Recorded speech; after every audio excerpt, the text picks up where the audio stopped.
Hello, my friend. Today I will tell you another long-forgotten legend.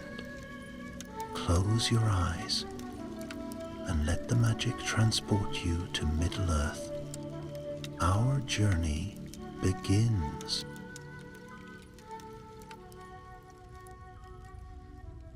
Night lay soft upon the eastern edges of Beleriand, where the last fires of distant wars glimmered faintly beyond the hills. In a small settlement of that wandering people, later called the Forest Folk, peace had grown fragile. The elders whispered that the land itself listened for footsteps from the north, and the young, though brave, felt a chill whenever the wind turned cold. Edrahil, son of Torharn, sat upon a fallen birch trunk at the edge of the camp, sharpening his hunting spear. He was no great warrior, only a scout whose keen eyes and quiet steps served his people well. Yet something in the air tonight was different. The forest usually hummed with life at this hour, but now every sound seemed dampened, as if the world held its breath. His mother approached, her cloak drawn tight against the evening's bite. "You sense it too," she murmured. "Aye," Edrahil replied. "The silence lies too heavy." Before she could answer, a horn sounded from the watchpost, low, uncertain, and troubling. Edrahil leapt to his feet, spear ready, and hurried toward the gathering crowd. Lanterns flickered as the tribe assembled, faces pale in their warm glow. An elder named Haldor stepped forward, leaning on his staff. "Another messenger has returned from the northern trails," he declared, "but he returns alone." The crowd parted as a weary man stumbled into the firelight, mud streaking his face, his hands trembling from cold and fear. Edrahil recognized him, Tarnell, one of the scouts sent earlier to search for a clan that had vanished weeks ago. Tarnell tried to speak, but only a broken whisper came. "Gone, all gone, taken by the shadow." Murmurs rippled through the folk. Mothers clutched their children, men exchanged grim looks. For years, rumors had crept through the land, rumors that Morgoth's servants prowled far south of their usual paths, hunting captives for some dark design. Edrahil stepped closer. "What did you see?" Tarnell swallowed hard. "Tracks. Many tracks, more than any clan could leave. Orcs and worse things. They were herding the prisoners northward like beasts. I followed as far as I dared, but..." His voice broke. "I could not free them, nor could I face the road to Angband." The name struck the crowd like a blow. Angband, the Iron Prison, Morgoth's stronghold of dread. Few mortals had ever seen it and returned with breath. Haldor raised his staff. Silence. Tarnell has done what he could, but now a choice lies before us. We cannot leave our kin to the dark enemy. A fearful muttering rose in response, but Edrahil felt a fire stir in his chest. Quiet, determined, impossible to ignore. "I will go," he said, "if others will follow." His mother caught his arm, alarm in her eyes, but he gently freed himself. "If Morgoth seeks our people," he said softly, "then none of us will be safe behind our fires." Several hunters stepped forward. Galdric the broad-shouldered, Merwin the swift, old Phalor whose arrows struck truer than most men half his age. One by one, others added their voices. At last Haldor nodded. "Then so be it. At dawn you leave, seek the taken. Learn what purpose drives the enemy to seize mortals, and if you can, bring our lost kin home." The meeting dissolved slowly, fear and resolve mingling in the air. Edrahil returned to the quiet edge of camp, staring northward. Clouds gathered like bruises on the horizon, veiling the stars. His mother joined him again. "There is darkness in that direction," she whispered. I know, Edrahil answered, but if we do not face it, it will come to us all the same. She placed her hand upon his cheek just for a heartbeat, then stepped back. Then walk with courage, my son, and return with the dawn, if the world is kind. But the world was rarely kind in those days, and Edrahil felt the truth of it as he gazed toward the unseen wastes. The night wind carried with it a distant rumble, perhaps thunder, perhaps something far more dreadful. Whatever awaited them beyond the trees, the journey had already begun. Dawn crept pale and hesitant over the treetops as Edrahil and the chosen company gathered at the forest's edge. Mist drifted low along the ground, curling about their boots like restless spirits, reluctant to let them pass, though each man stood ready. The silence among them was thick, for all knew that this path led toward lands where few mortals dared to tread. Galdric hefted his axe and muttered, "If those fiends have harmed our kin, they'll learn what wrath a mortal can bring." Merwin's sharp eyes flicked northward. "Let us hope we reach them before such wrath is needed." Old Phalar simply tightened the bowstring of his yew bow, testing it with the familiarity of long years. He had spoken little since volunteering, but what thoughts stirred behind his weathered face were his alone. Edrahil stepped before them, meeting each gaze. "We go not for glory, but for the safety of our people. Stay light of foot and quiet of voice, for the north listens keenly." He lifted his spear, and the company began their march. Their trail wound first through the dense forest that had sheltered their clan for generations. Today, however, the woods felt different. Birds that usually greeted the morning with lively cries remained hidden, and the playful chatter of small creatures had all but vanished. More than once the men paused, thinking they heard distant footsteps or the faint crack of a branch, yet nothing emerged from the shadows. By midday they reached the northern boundary of their territory, where the trees thinned and the land opened into a vast stretch of rolling hills. Tarnal had described this place during his broken account, a region marked by scorched patches of earth and jagged stones, as though great fires had swept through ages past. It was near one such scar that Edrahil paused, crouched low. "Tracks," he murmured. The others joined him, studying the impressions in the soil.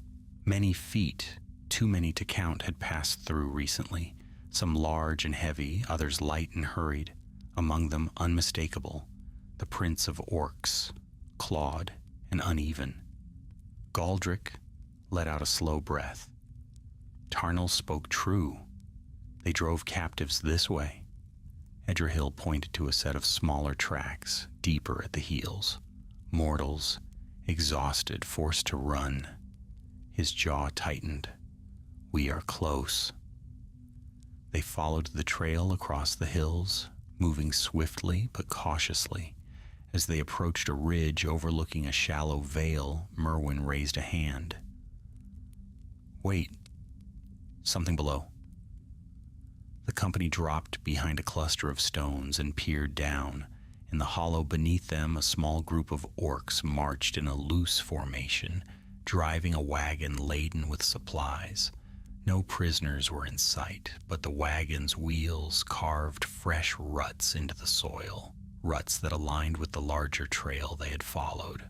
Phalar's whisper was soft as wind through reeds. A raiding band, likely part of a larger host. The decision hung in the air for only a heartbeat before Edrahil nodded. "We strike quickly and quietly. If any flee, the whole horde may learn we track them." The hunters descended like shadows cast by the rising sun. Arrows flew first, Phalar's shafts piercing the throats of the orc sentries before cries could escape.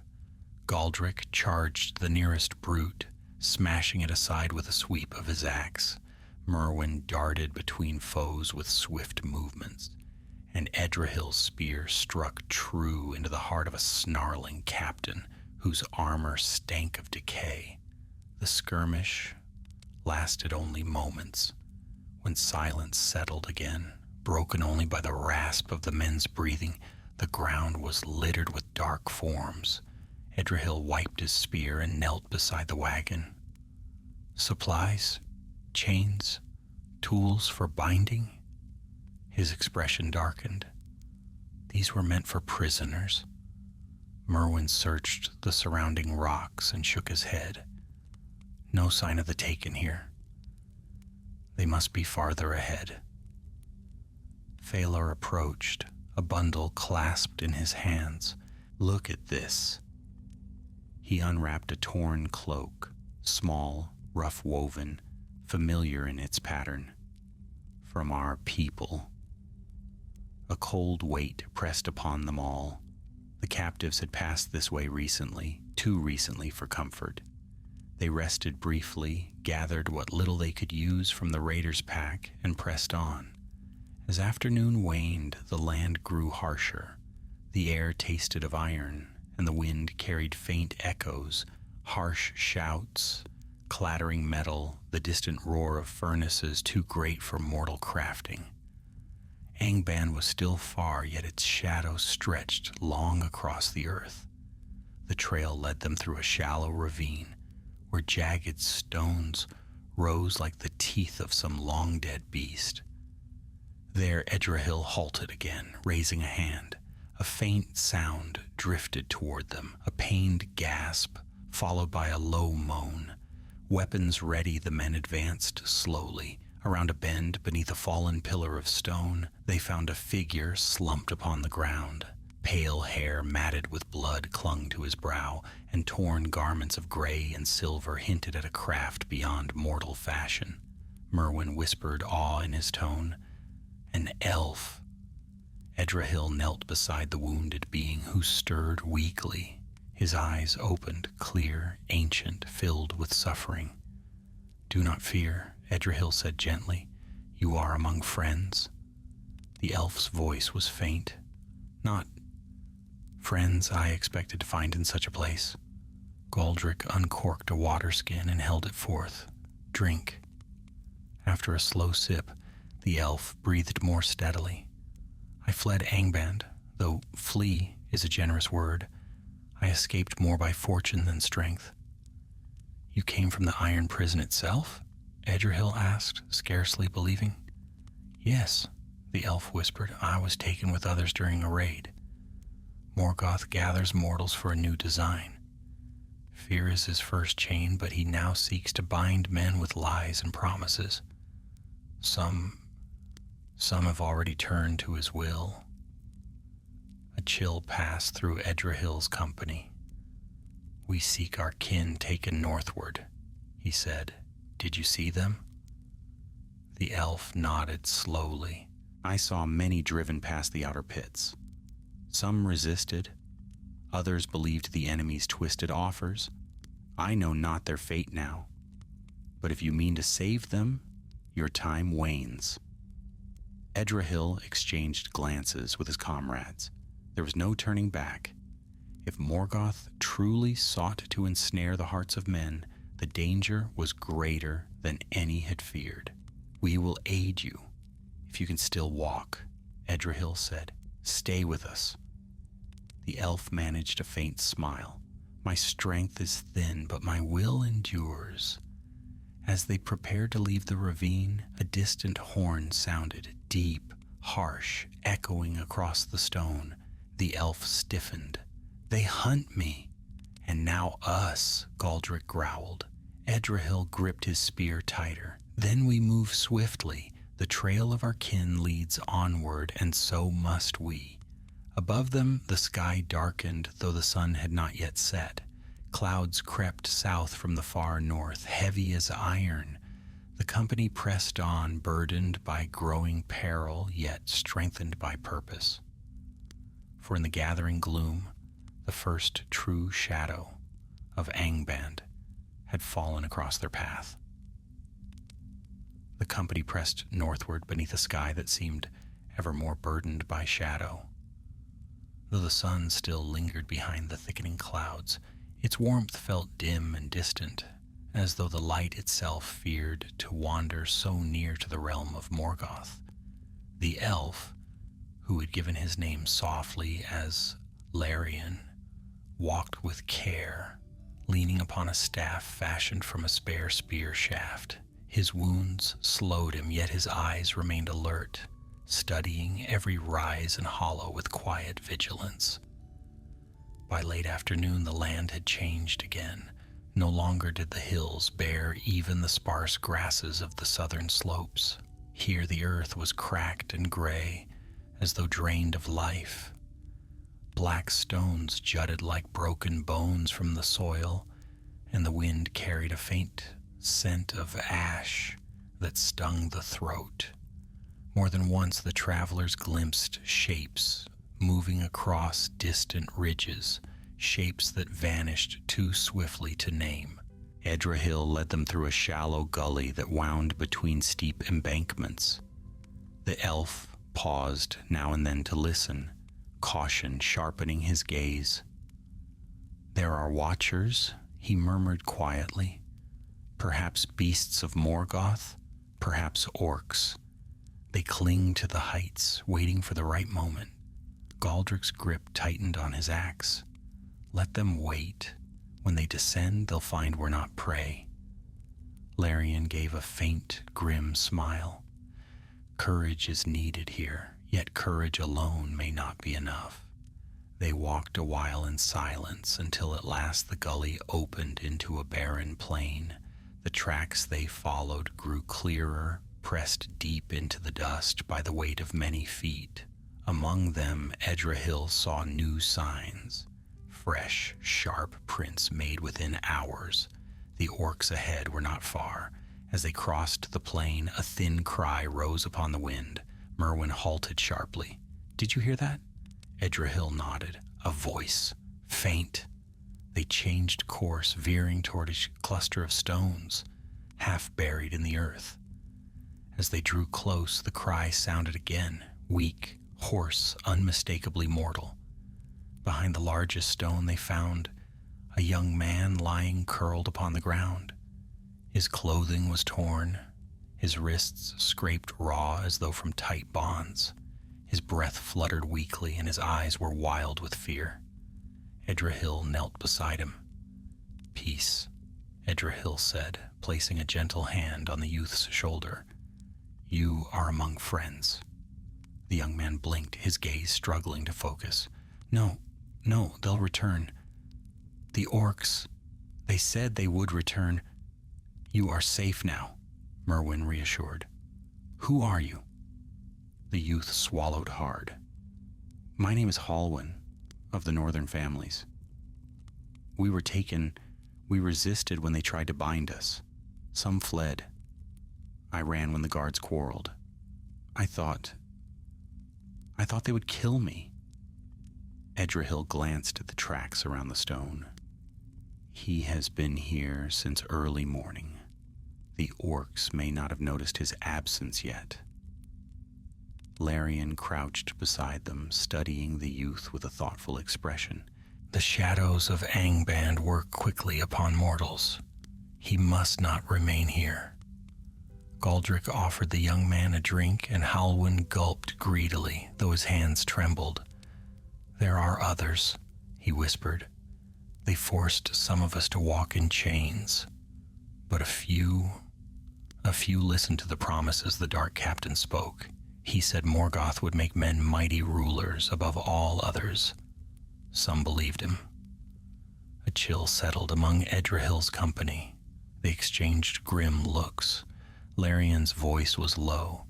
"This is the enemy's design, not merely to enslave bodies, but to ensnare hearts." Edrahil rose slowly. "Halwyn, can you walk?" I think so." "Then you come with us. We search for the rest of your group." The youth staggered to his feet with Merwin's help. They resumed their march. though more slowly now. From time to time, Halwyn glanced over his shoulder, flinching at shadows. Yet as the company continued onward, the land began to dip into a broad valley marked by winding paths and jagged ridges. It was there, as evening neared, that the company heard a new sound, the steady, rhythmic thudding of drums, faint at first, then growing clearer, carried on the wind like distant thunder. Larian's face hardened. War drums, a patrol perhaps, or a transport of more captives. Edrahil motioned for the company to follow him up a low rise. Carefully, they crawled to the summit and peered over its edge. Below them marched a long column of orcs, 30 or more, accompanied by snarling warg riders. But what struck the companions with dread were the prisoners walking behind them, mortals bound by ropes, their hands tied, heads bowed. Some stumbled with exhaustion, others walked stiffly as though their spirits had already withered. Halwyn gasped softly, "Those are mine. I know them." Among the captives, Edrahil saw women, elders, and youths, and his heart grew heavy at the sight. They were driven forward by the flat ends of spears and the cruel laughter of their guards. At the head of the column rode a tall figure clad in dark armor, not an orc, but a man. His eyes gleamed with cold ambition, and his voice carried as he barked commands. "A mortal," Merwin whispered in disbelief. Larian nodded grimly. "One who has already chosen to serve the enemy." As the column passed beneath them, Edrahil studied the armored man's face, stern, hard, marked with pride. Something about him stirred memory. "I know him," Edrahil murmured. "That is Rathar, once leader among a clan near our own. His people vanished seasons ago." Galdrick's jaw clenched. "Then he bends knee to Morgoth now." Larian's words were heavy. "The dark enemy offers power. To some mortals, that lure is stronger than chains." The company watched in grim silence. The prisoners trudged on, and with them marched the weight of the choice ahead. They could not hope to defeat such a host by direct assault. Not here, not now. "We follow them," Edrahil said. "When night falls, we seek a chance to free the captives, or die in the attempt." Behind him, the others nodded solemnly. The drums continued their relentless beat as the column moved deeper into the valley. The last light of day faded, swallowed by the gathering gloom. And as night approached, the company of hunters slipped like shadows down the far slope, keeping to the rocks, knowing the coming darkness might hide them or reveal them to far worse things. No stars shone overhead. The north was stirring. The air itself seemed to whisper warnings, though none could say whether they came from the wind or from Angban's distant gates. Night settled over the valley like a heavy cloak, its darkness deepened by the shadows cast from the far northern heights. No moon shone, for the sky was veiled in a thick shroud of cloud drifting from Angban's dread realm. Even the stars seemed dimmed, as though reluctant to gaze upon the march of Morgoth's servants. Edrahil and his companions moved carefully among the jagged stones, following the distant torches of the orc column. The prisoners were visible only in brief glimpses, hunched shapes, moving slowly beneath the watchful eyes of their captors. The company kept low, creeping from rock to rock, for the warg riders patrolled the rear of the column with keen, wolfish senses. Larian walked with greater difficulty now, though he made no complaint.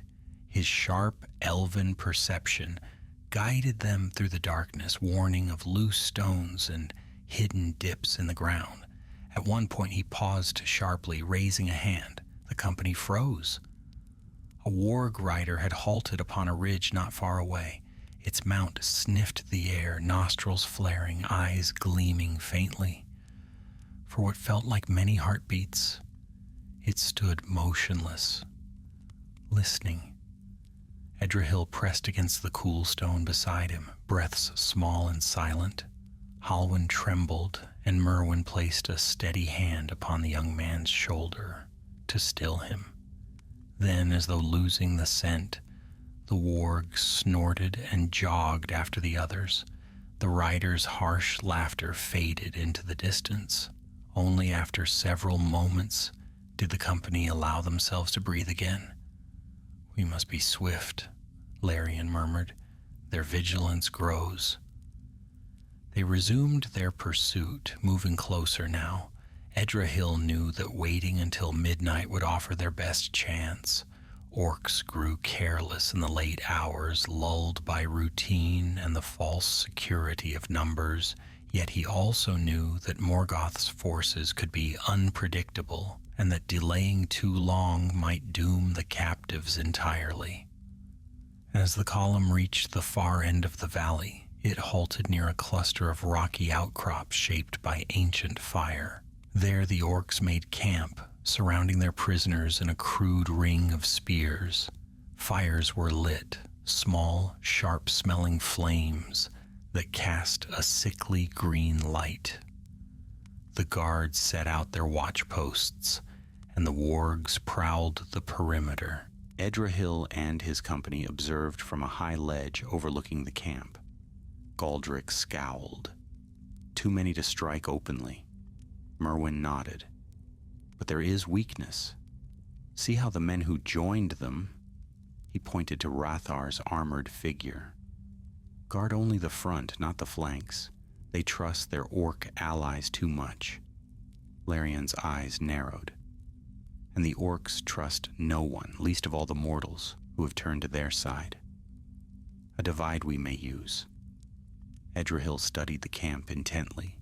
The prisoners sat close together, hands bound, guarded by a small group of orcs. Rathar spoke with a black-armored captain, their harsh voices carrying faintly.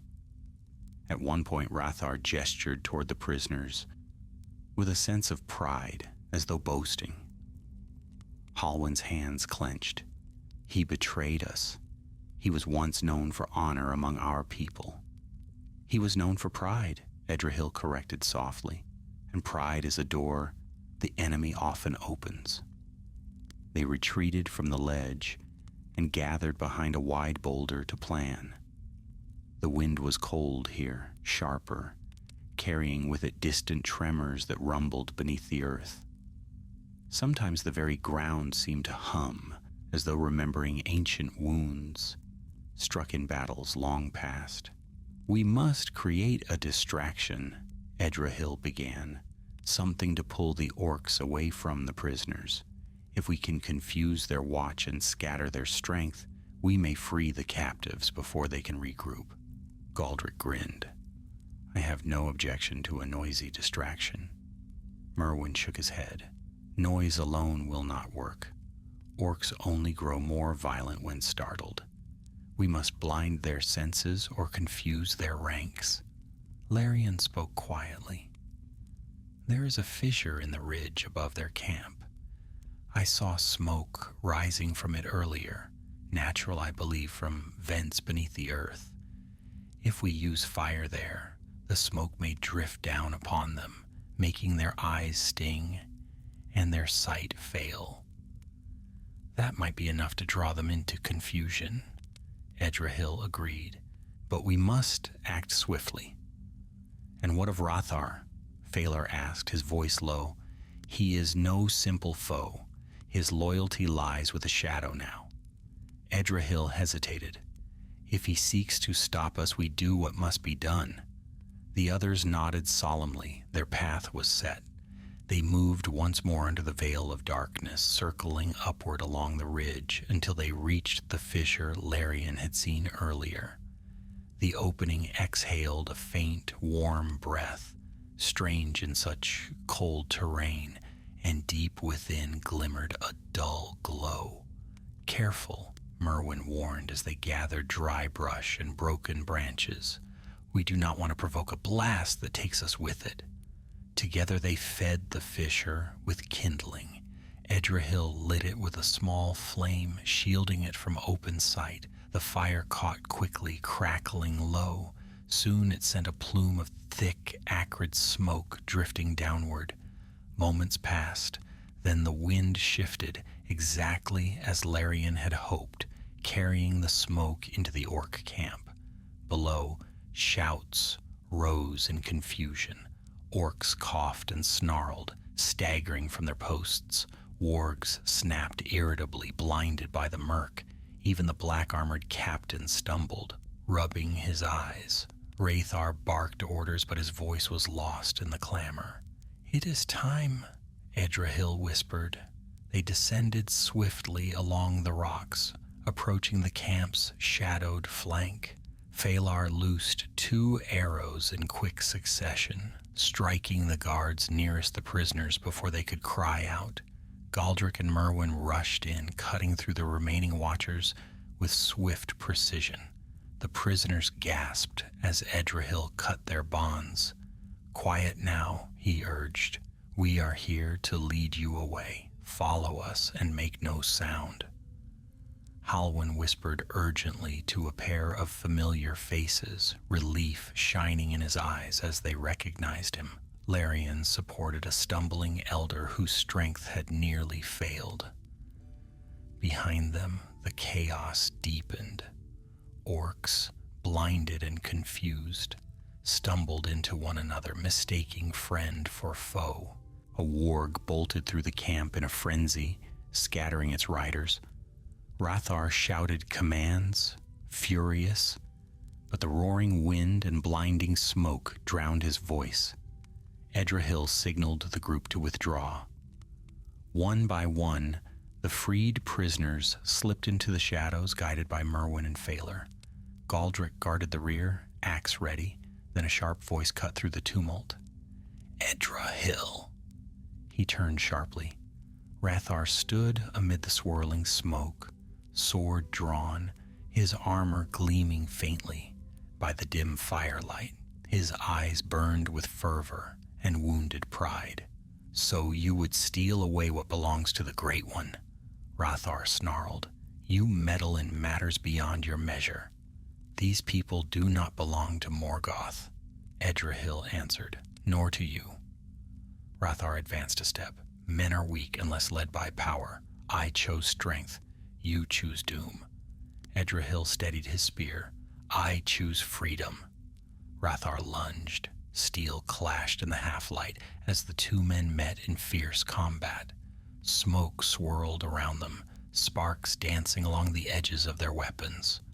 Rathar struck with brutal force, each blow heavy with anger, yet Edrahil moved with careful precision, parrying swiftly. Their struggle would decide whether the knight's desperate rescue would end in triumph or in ruin. Steel rang in the darkness as Edrahil and Rathar's weapons met once more, the clash echoing through the smoke-laden camp. Sparks leapt like fireflies, briefly lighting the grim fury set upon Rathar's face. He pressed forward with heavy, sweeping blows, an assault meant to overpower rather than outmatch. Edrahil stepped back, feet sliding over the ash-covered stones, guiding the force away from his center lest a single misstep end his life. Around them chaos reigned. Orcs coughed and staggered blindly, swinging wildly at shadows. Wargs snarled in confusion, wounded by the drifting smoke. The freed prisoners were already vanishing into the rocks beyond, guided by Galdric and Merwin. Only Edrahil and Larian lingered behind, ensuring no pursuit reached the others too soon. "Edrahil," Merwin called softly from the shadows, "we must go." But Rathar heard the voice and struck harder, driving Edrahil back. "You cannot flee," he hissed. "The Dark One's hand lies on this land. None escape his sight." Edrahil steadied himself, raising his spear just as Rathar thrust forward. With a swift turn, Edrahil angled the blow aside, sending Rathar stumbling a half-step off balance. "The sight of Morgoth is not yet upon this hill," Edrahil said, his voice calm despite his heaving breath. "And I will not let your chains bind any more of our people." Rathar's snarl was almost inhuman. He lunged again, but this time Edrahil stepped inward, beneath the blade, using the haft of his spear to strike Rathar's wrist. The blow sent the sword spinning from the traitor's grasp, clattering upon the stones. Rage flashed in Rathar's eyes, and he rushed forward, grappling for the spear. The two men tumbled across the ground. Rathar struck with brutal strength, seeking to crush Edrahil's throat with his bare hands. Edrahil gasped, struggling beneath the weight, feeling the ground crumble under him. Rathar leaned close, his voice a whisper of loathing. "You know nothing of power. Morgoth will raise men above all others.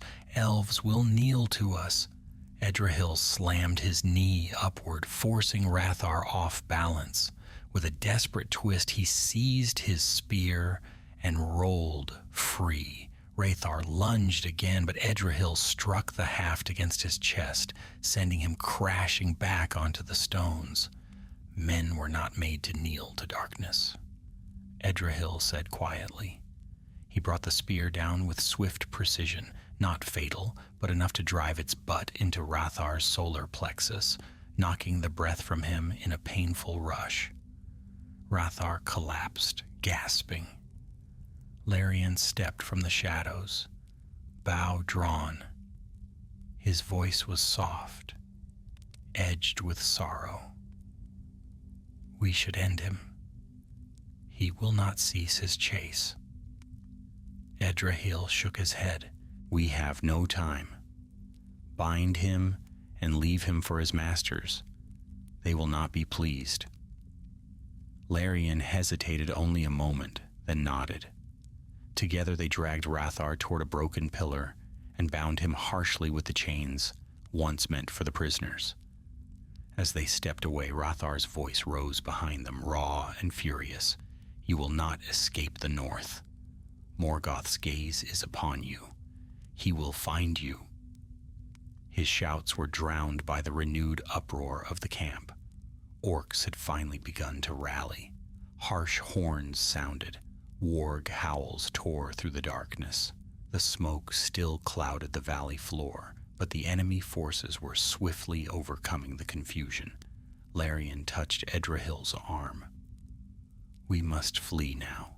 Edrahil nodded and followed him up the jagged slope where the others had gone. The path wound sharply between tall black stones, each one like the rib of a colossal beast long buried. The night pressed close, dense and suffocating. The air reeked of the camp's foul flames of orc blood, of the strange fumes rising from the fissures.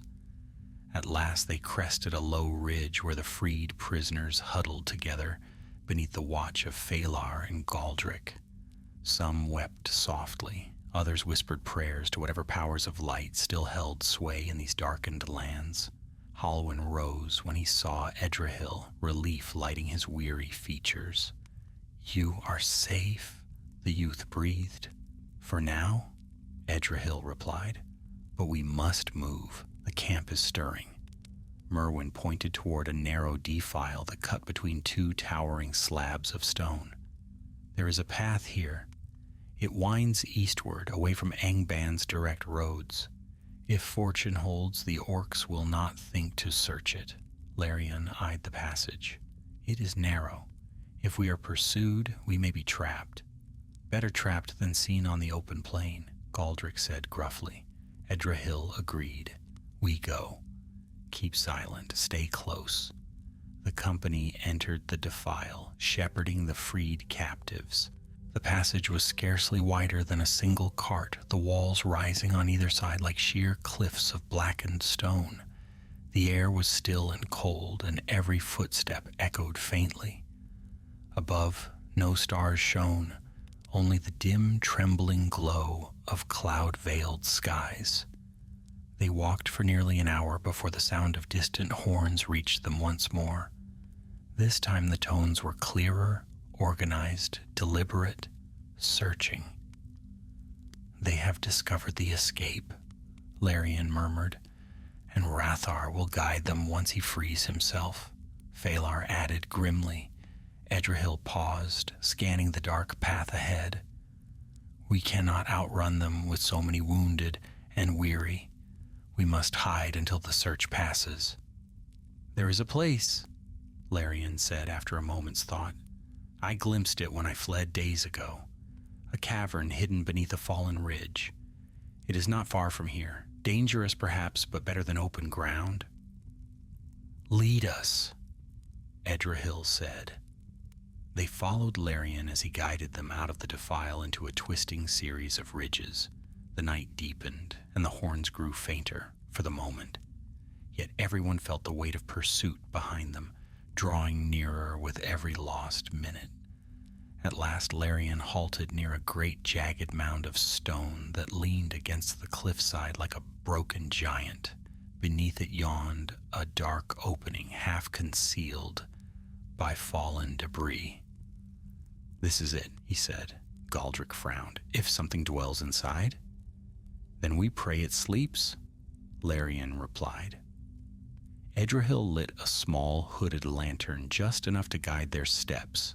One by one the group slipped inside the cavern's maw. Cool air drifted from within. The sound of dripping water echoed faintly. As they moved deeper, the passage widened into a hollow chamber where stalagmites rose like ancient sentinels. Here at last, the company allowed themselves to rest. The captives sank to the floor, exhausted beyond words. Edrahil stood at the cavern's mouth, listening for pursuit. Only the distant moan of wind reached him. Merwin approached quietly. "We have bought some hours, maybe less. A few hours may mean the difference between life and death," Edrahil replied. Behind them Halwyn spoke softly to Larian, asking what he had seen within Angban's pits. The elf answered little, his gaze distant. Edrahil turned back toward the entrance. Beyond the darkness lay the fury of Morgoth's search. Ahead of them stretched a perilous road through lands tainted by the enemy. And though they had won the captives' freedom for now, the true danger had only begun to reveal itself. For a time, the cavern knew only the weary breaths of the rescued and the low murmur of dripping water. The rock walls loomed high and uneven, their rough surfaces glistening faintly in the lantern's muted glow. Here at least the company found a measure of safety, thin and fragile, yet precious nonetheless. But rest was short, for danger prowled the night beyond. Edrahil walked the perimeter of the chamber, his steps soft upon the stone. Though exhaustion pressed heavily behind his eyes, worry pressed harder still. He felt the weight of every life now in his charge, the freed captives, his companions, even the wounded elf whose calm watchfulness did little to conceal his pain. Larian sat near the cavern's far wall, his back straight despite fatigue. He held one hand against a bandaged wound, the cloth stained faintly. When Edrahil approached, the elf inclined his head. "You fear they will find us," Larian said gently. "I know they will search," Edrahil replied. "Rathar will drive them hard. He will not rest while we draw breath." Larian's gaze drifted toward the entrance, shadowed by fallen stone. His heart is claimed by a power deeper than pride alone. Morgoth bends the will of men with insidious words. Few mortals can withstand such a voice. Edrahil frowned, and fewer still when hope grows thin. Larian studied him for a moment. "You have a strong spirit, Edrahil. That will be tested yet. Strength of spirit will not shield us from a war party, Edrahil muttered. We must move soon, but these people are spent. As if hearing him, Halwyn stirred from where he lay. He pushed himself upright with a groan, eyes clouded by exhaustion and fear. What will happen if they find us? The youth asked. Edrahil knelt beside him. We will not let them. Halwyn swallowed. Rathar knows these lands. He knows the hidden places. They will sweep every ridge and stone. Galdric, seated nearby, sharpening his axe, grunted. Let them sweep. If they come, they'll find our blades waiting. But it was Phalar's quiet voice that answered next. Steel alone will not win us clear. We must outpace or outsmart them, not meet them in open combat. Merwin nodded. The captives cannot outrun even a single warg. We must lead the orcs astray. Edrahil stood slowly, turning the thought over in his mind. A decoy? Perhaps, Merwin said. A small group can draw pursuit, while the rest slip southward. Galdric's brow furrowed. If any stay behind, they may not return. Larian rose then, steadying himself against the wall. No one will remain behind. We will split only long enough to sow confusion. Those who lure the hunters will circle back when able. Edrahil looked over the weary faces in the cavern. Many prisoners were too weak to stand without aid. Even those with strength looked haunted by the trials they had endured. It was clear they could not endure another chase across open ground. He drew a slow breath. We leave before dawn. Merwin, Galdric, Phalar. Gather what supplies we have. Halwyn, help the elders prepare. Larian, rest while you can. Larian shook his head. I will guide the decoy group. Edrahil frowned. You are wounded and skilled in misdirection, Larian countered softly. I know the ways of shadow better than any here. It will increase their chance of survival. Edrahil hesitated, then placed a hand on the elf's shoulder. We speak of it again before we depart. Larian inclined his head. The company settled into uneasy quiet. The lantern's flame flickered as Edrahil paced toward the cavern's mouth, peering through the narrow gap between stones. The night beyond was utterly black. No horns sounded, no footsteps echoed, but the silence felt too deep, holding its breath as though the land itself waited. When dawn approached, its feeble gray light reached only faintly into the cavern. Edrahil roused the company one by one. It is time. A thin mist clung to the ridges when they emerged into the open air. The eastern horizon was pale, stained with weak light. The prisoners huddled close, cold and anxious. Stay together, Edrahil said softly. Walk quietly and keep your eyes sharp. Larian approached him. I go with Merwin and Phalar. We will lead them northward at first, toward a gorge that winds deep into the rocks. Our false trail should hold the orcs' attention. Edrahil pressed his lips into a hard line. Return when you can. We need you. The elf gave a faint smile. I will not falter. Merwin clapped Edrahil's shoulder. Guide them well, Edrahil. You bear the heavier burden. Galdric growled in agreement. We'll guard the rear. No beast will take us unawares. Edrahil watched as the decoy group slipped away, Larian leading with silent grace, Merwin at his side, Phalar moving with steadfast calm. Soon they vanished into the mist like fading spirits. Then Edrahil turned south with the freed captives. The wind stirred cold across the plain, carrying distant echoes. He urged them onward, guiding them between tall stones, and along a path he hoped would mask their passage. But before they had gone far, Halwyn tugged at his sleeve. Edrahil, his voice shook. Listen. At first, Edrahil heard only wind, then, faint but clear, The deep horn call of the orcs rolled across the ridges behind them. "They found the camp long ago," Galdric muttered. "Now they sweep the land." Edrahil's heart tightened. "We must move faster." They pressed onward, though the terrain grew harsher. At times the captives stumbled, and Edrahil or Galdric lifted them to their feet. The air seemed to tremble with distant roars, as though great forges beneath the earth were stirring. Then suddenly, shadows flickered along the high ridge to the west. Merwin's voice echoed in Edrahil's memory. "Wargs will be first to find us." A low growl drifted across the stones. Edrahil froze. "Down! Move between the rocks!" The group scrambled into a narrow gully. Edrahil crouched behind a boulder, spear raised. He saw them. Through the thinning mist, 3 warg riders scanning the landscape, their mounts sniffing the cold air. One warg's head snapped toward the gully. Its nostrils flared. Edrahil's pulse hammered. And then an arrow whistled from somewhere to the north, striking one rider cleanly from his saddle.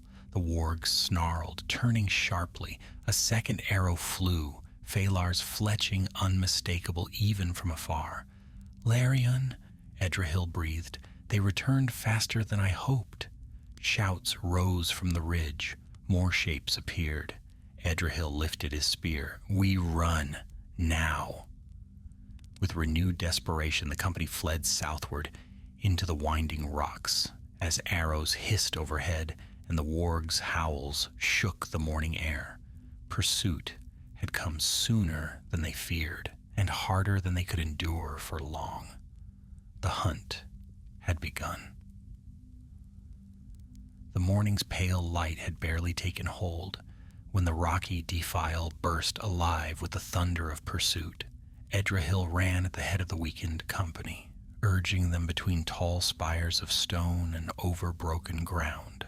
Behind them, the wargs' snarls echoed fiercely, their claws tearing into the earth as they raced down the slopes. "Keep low," Edrahil called, guiding the captives along a twisting path.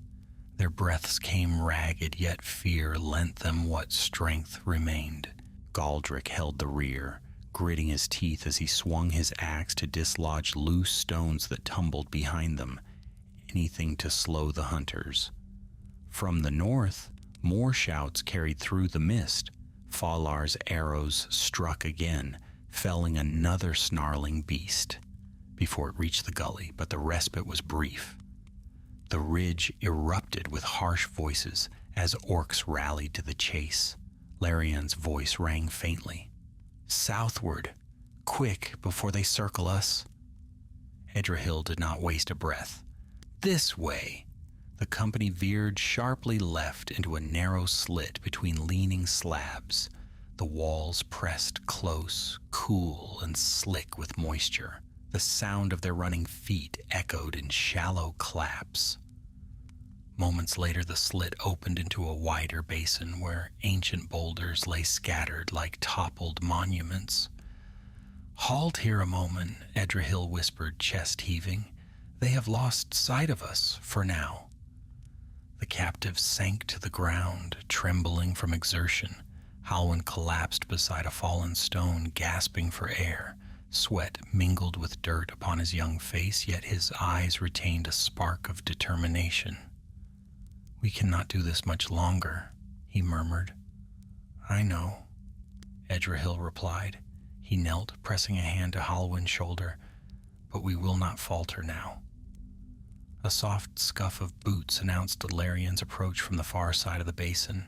His face was drawn with strain, yet steady. "You must move," the elf said quietly. "The wargs are searching again. They will find the gully empty soon enough." "Where is Merwin?" Galdric asked, eyes narrowing. "Still drawing the hunters away," Larion answered.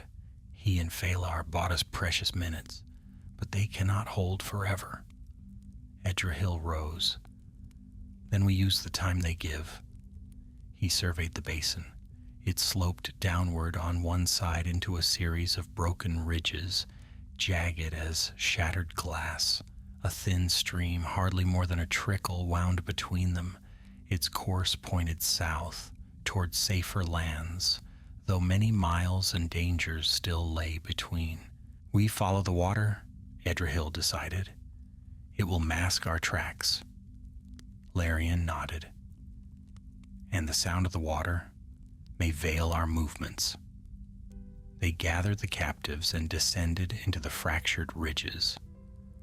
The ground grew uneven, strewn with sharp stones, but the trickle of water kept them oriented. The air cooled as the ridges rose around them like the ribs of some immense beast. Above their heads, sunlight struggled through shifting wisps of cloud.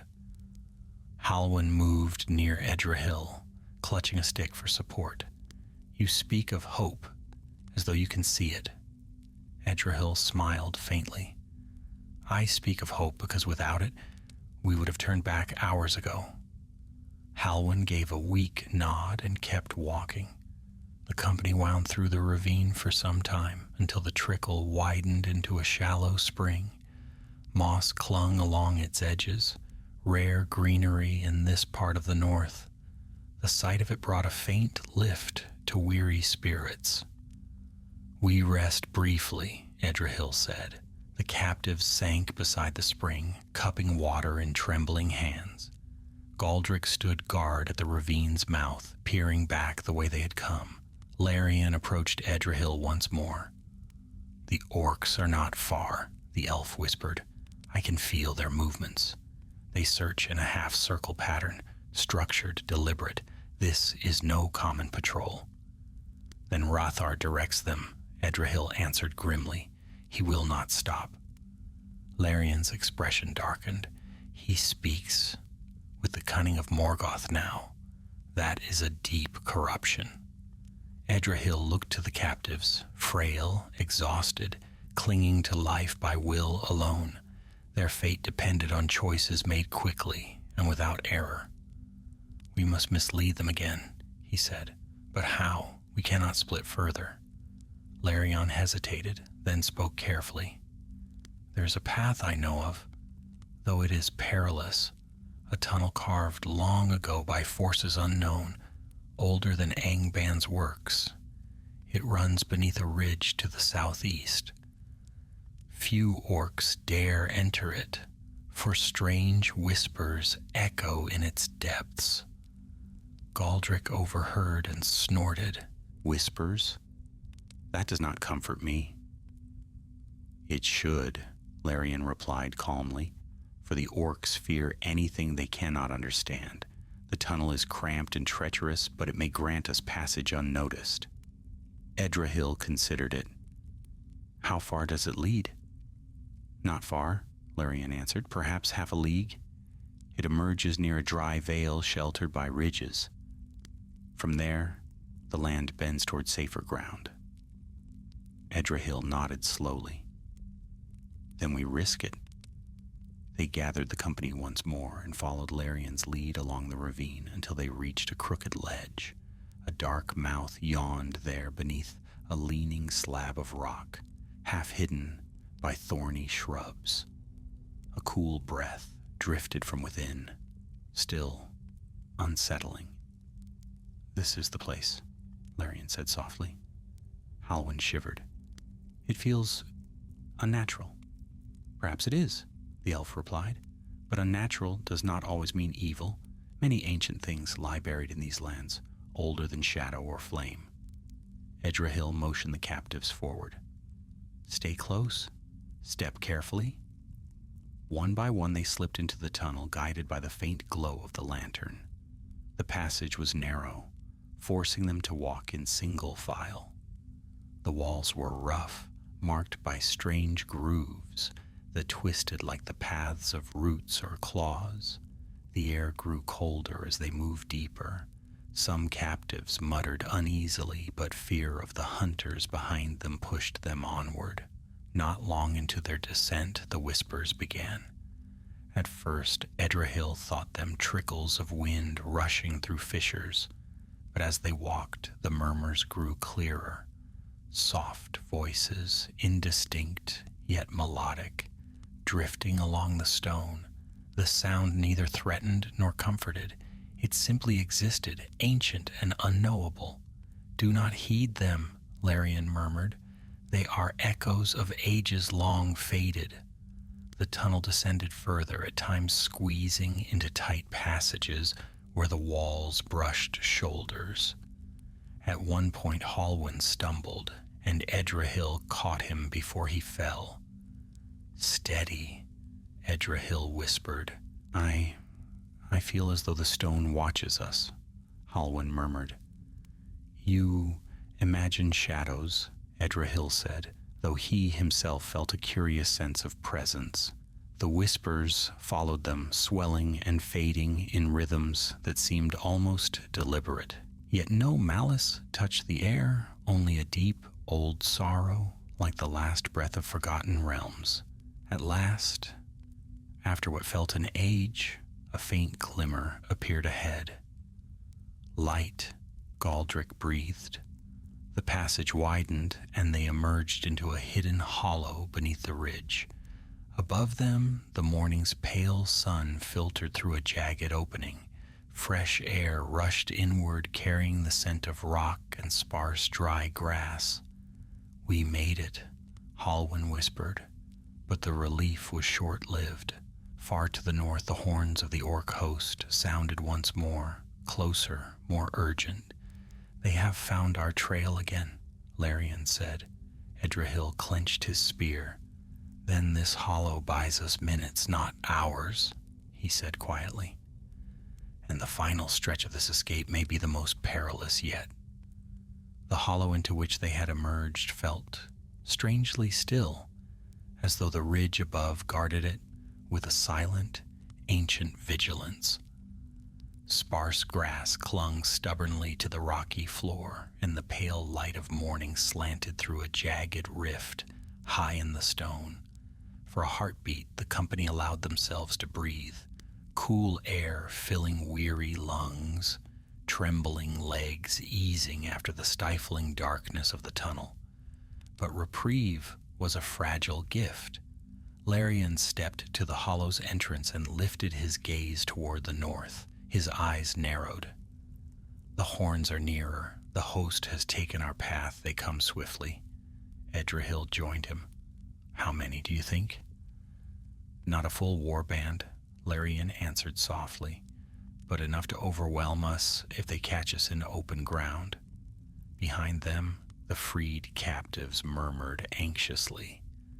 Halwyn crouched near a low stone, pressing a hand to his side as he listened to the distant echoes.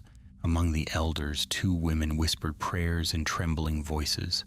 Their faces were thin and pale, yet their spirits held fast. Galdric strode forward, axe resting against his shoulder.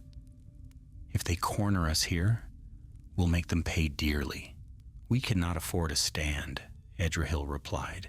"These people will not survive a battle." Merwin and Phalar rejoined the company moments later, breath quickened. They must have circled back through another turn of the rocky maze, for dust clung to their cloaks and boots. Merwin nodded grimly. "The orcs are spreading in 3 lines across the ridges. They mean to sweep everything south of their camp. They will reach this hollow soon." Phalar added in a low tone, "And I saw wargs among them, too many for us to evade for long." Edrahil's mind raced. The hollow was sheltered but not hidden enough. Though it offered cover for a short while, the open ground beyond left them exposed. They needed a path that the orcs would not dare follow. He turned to Larian. "Is there another tunnel? Another hidden way?" "None that leads south," the elf replied. His gaze rose to the sharp-edged ridge above them.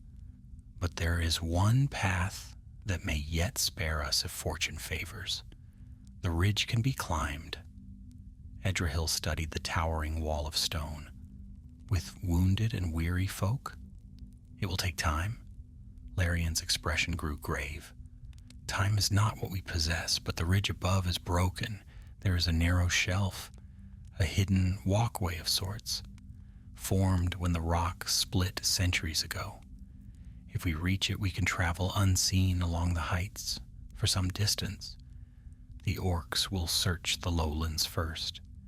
They seldom lift their eyes for signs on high cliffs. Merwin looked doubtful. And what of the climb?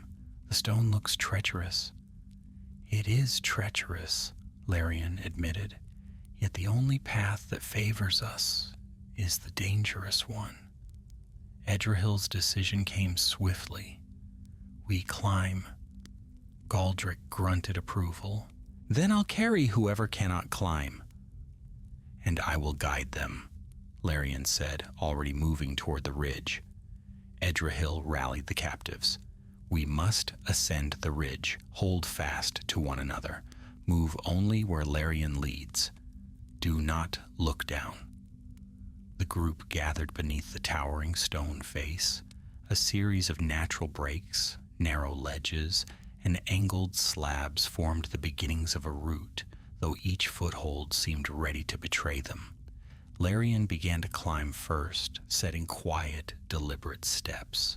Edrahil followed with Halwyn behind him, and Galdric climbed carrying an elder across his back, as though the old man weighed no more than a child. As they ascended, loose stones clattered downward, echoing through the hollow like warning bells. The freed captives gasped at every slip, but fear lent them strength. Fingers grasped rough stone, feet sought purchase, hearts beat fiercely. Halfway up, Halwyn froze. I cannot, he whispered, voice shaking. It's too high. Edrahil looked down at him from just above. You can, he said firmly. Your people need you still. Halwyn swallowed, forcing trembling hands to move. I will try. Good, Edrahil murmured, climbing again. Below them, Merwin guided a young girl with patient murmurs, while Phalar moved silently, steadying those who faltered. Even in old age, the archer climbed with surprising grace, as though long years in the wild had prepared him for such trials. At last they reached the first shelf. Narrow, curved like the edge of a crescent blade, the ledge ran along the ridge for several hundred paces, hidden from the ground below by an outward jut of stone. Any who marched through the hollow would never think to look up. Larian helped each climber onto the shelf. Stay low, he whispered. Move light. Edrahil glanced northward. Below, at the place they had rested by the spring, a column of orcs marched into view. Wargs sniffed the air, ripping at the ground. A tall figure in dark armor led them. Rathar, no doubt freed from his chains at last. Halwyn followed Edrahil's gaze and shivered.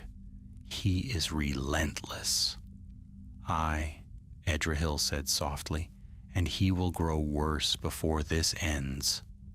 The orcs spread across the hollow, barking commands as they searched every shadow, but none thought to lift their gaze toward the ledge above. Larian motioned for the company to move. They began a careful journey along the narrow shelf, at times pressed against the cold stone to avoid loose pebbles falling. Every footstep felt perilous, every breath tight. Still they advanced. As morning deepened, the mist thinned, revealing the harsh northern landscape. Black ridges clawed the sky in serrated waves. Ash-gray plains stretched for leagues, scarred by ancient fire. Faint tremors beneath the earth signaled distant forges and pits, Angban's far-reaching veins of shadow. Halwyn whispered, "How do you endure such lands, Larian?" The elf's voice was soft. "I do not endure them. I simply pass through them as swiftly as fate allows." Hours passed slowly.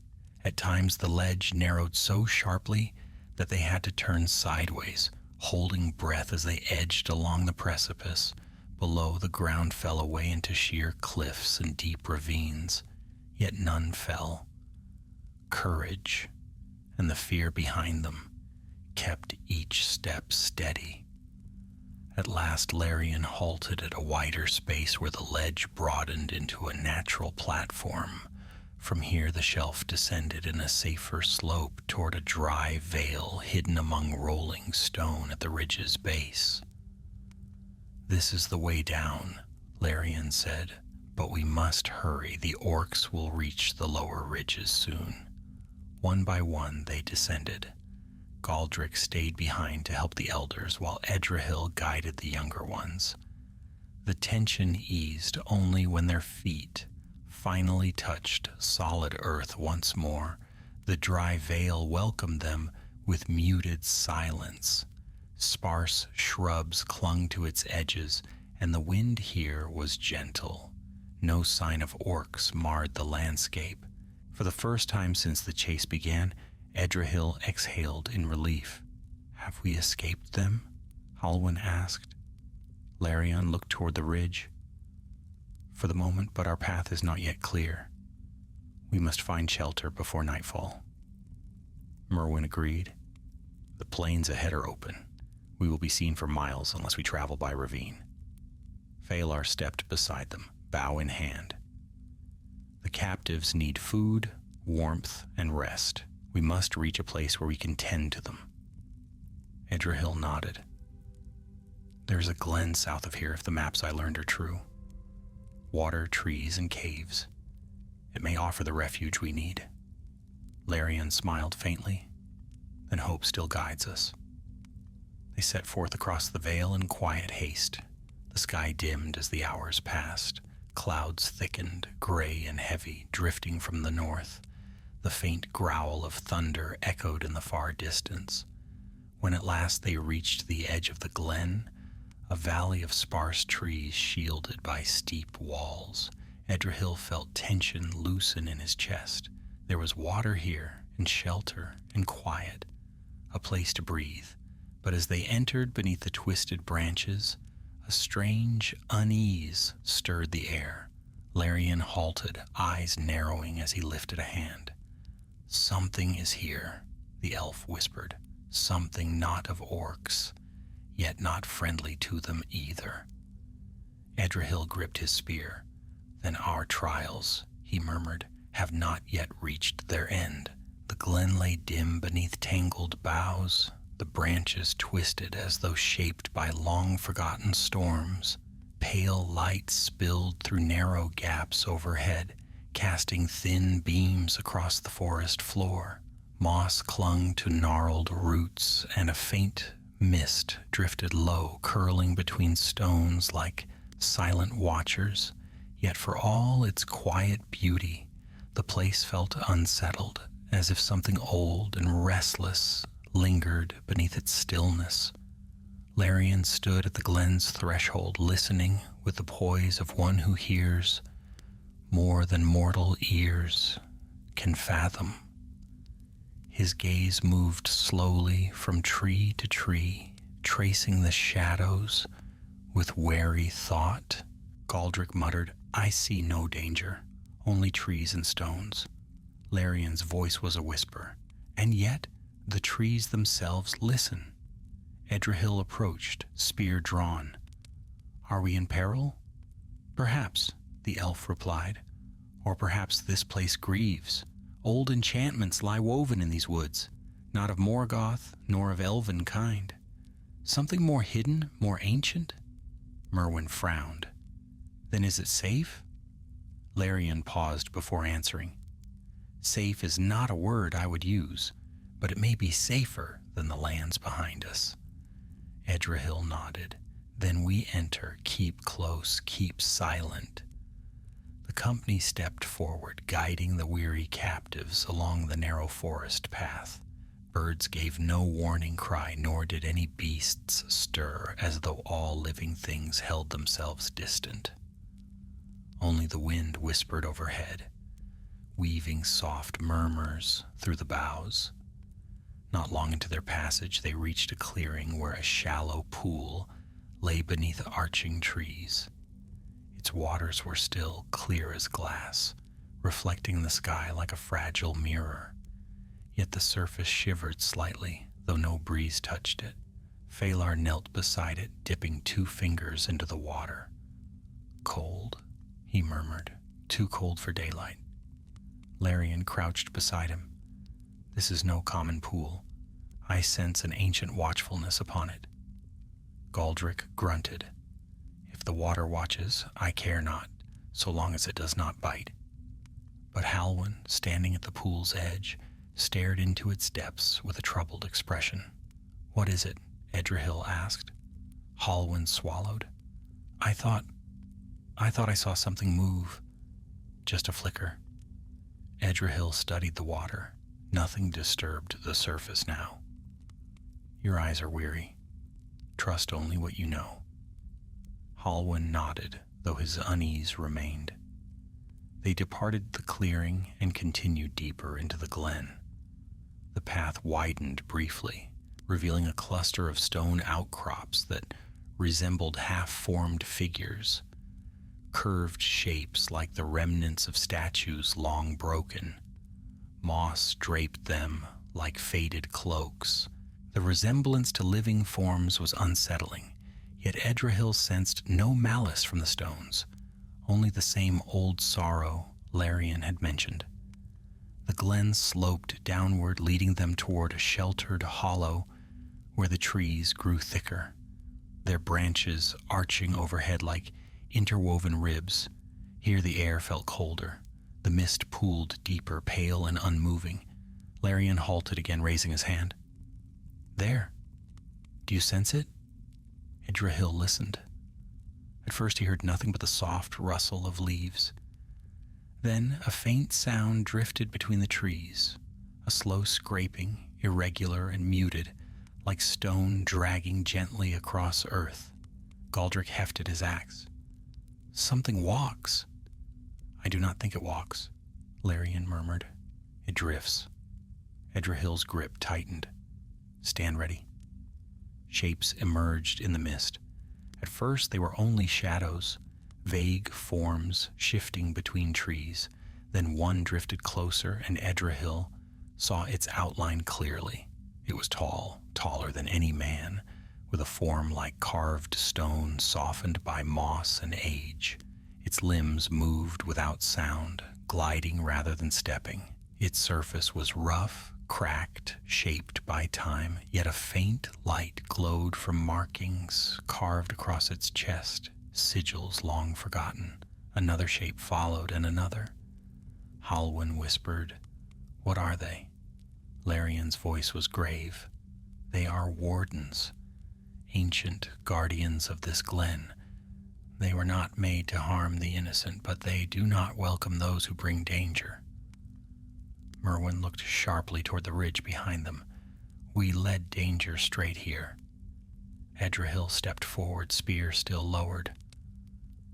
"Larian, can they be reasoned with?" "Not in the ways of mortal speech," the elf replied, "but if we show no threat, they may let us pass." The nearest guardian drifted closer, its faceless head tilted slightly, as though studying them. The faint sigils on its chest pulsed once, a dim glow, like a heartbeat. Edrahil held his ground, forcing calm into his breath. "We seek only shelter," he said softly. "We carry no malice for this place." The guardian paused, its great form stilled. The faint glow dimmed, then steadied.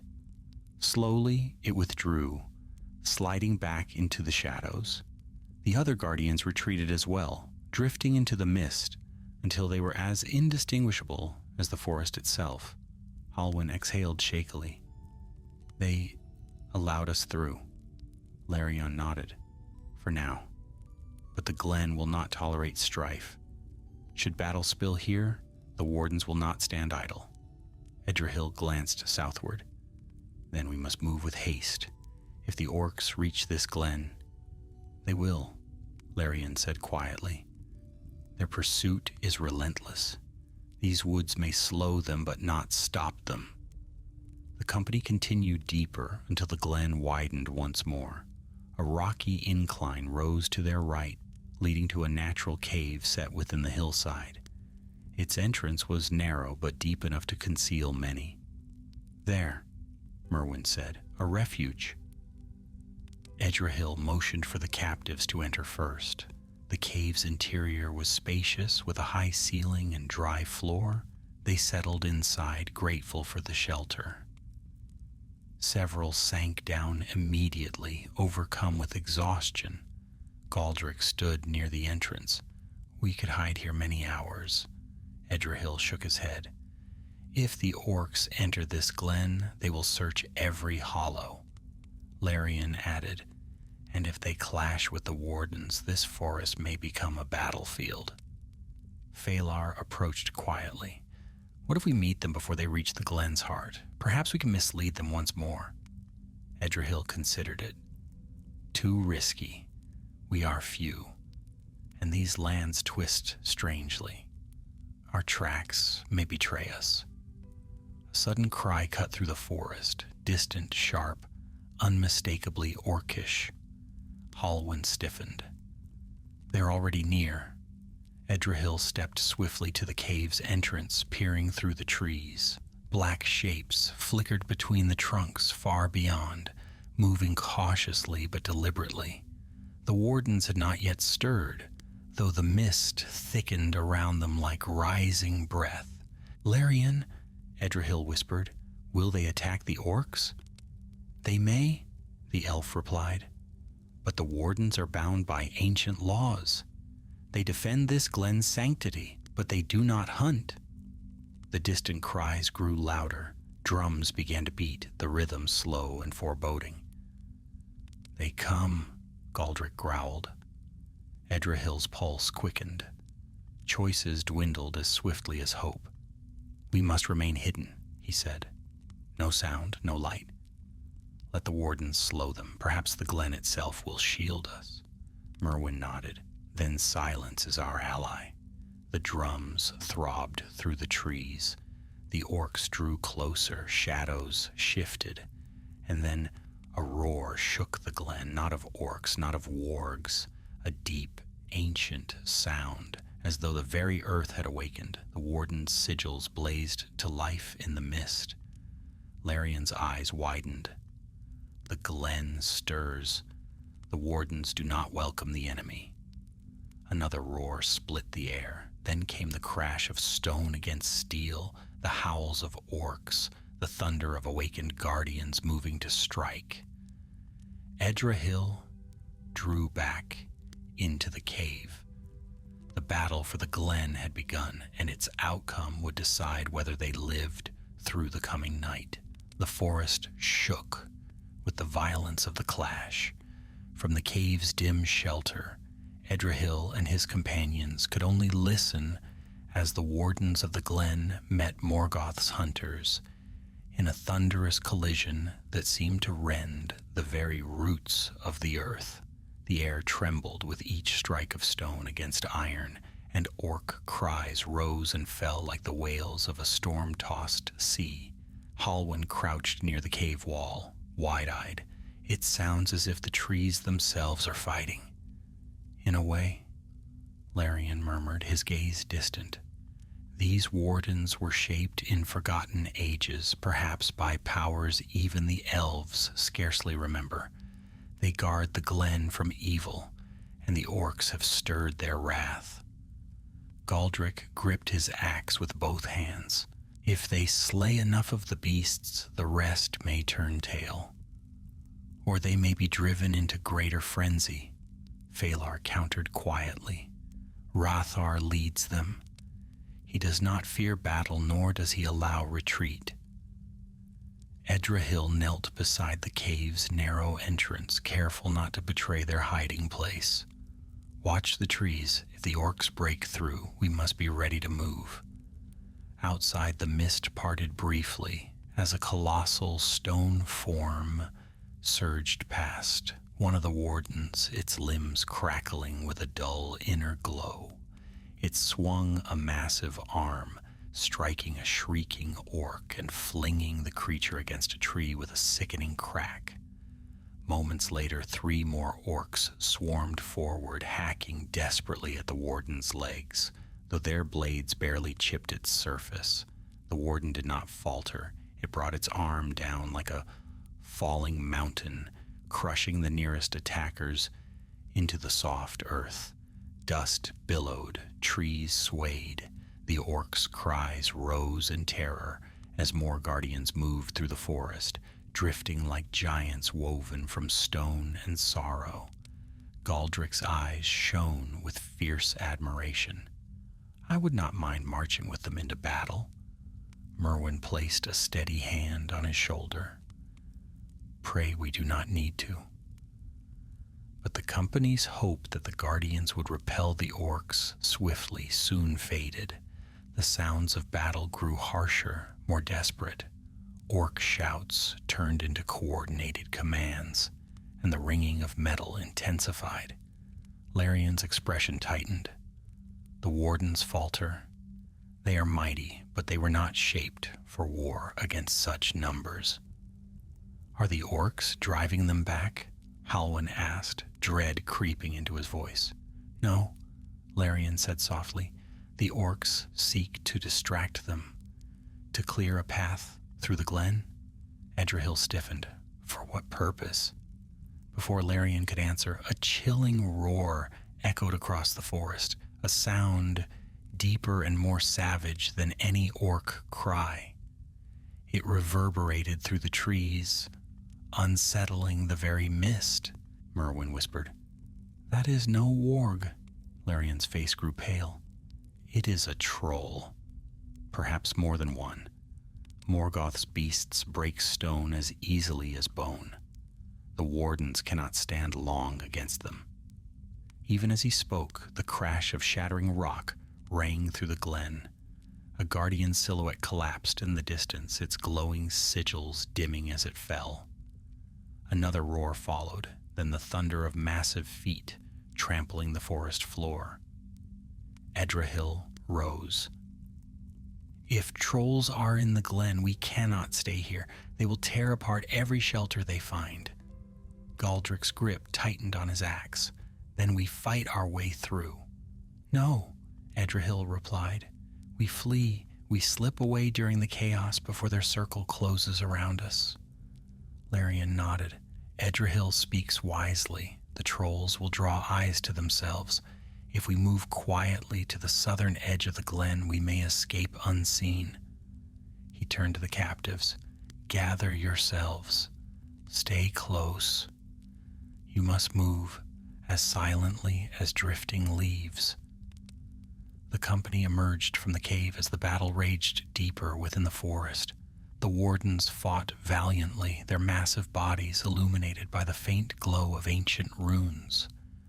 But the trolls were relentless, towering monstrosities with skin like granite and eyes burning with a dull, hateful fire. Each time a warden struck a troll, the beast reeled, yet it rose again with renewed fury, smashing with fists large enough to splinter tree trunks. The company crept through the shadows, keeping low beneath the brush. Edrahil led, Larion at the rear, ensuring none strayed.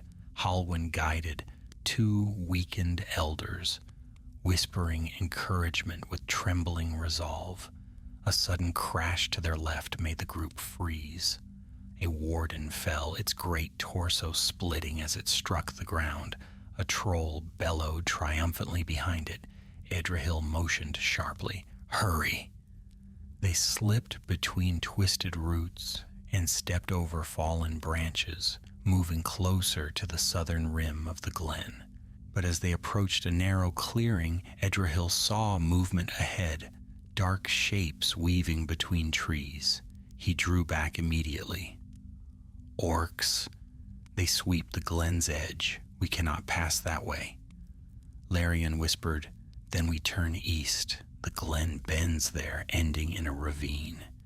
It will take us longer, but the orcs may not expect it. Merwin nodded. Lead the way. They changed course, weaving through the densest parts of the forest. The battle sounds remained behind them, muffled now, but still fierce. Every distant thud or roar made the captives flinch, yet they pressed on.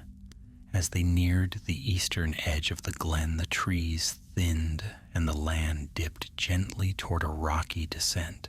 A faint breeze carried the scent of clean earth untainted by fire or shadow.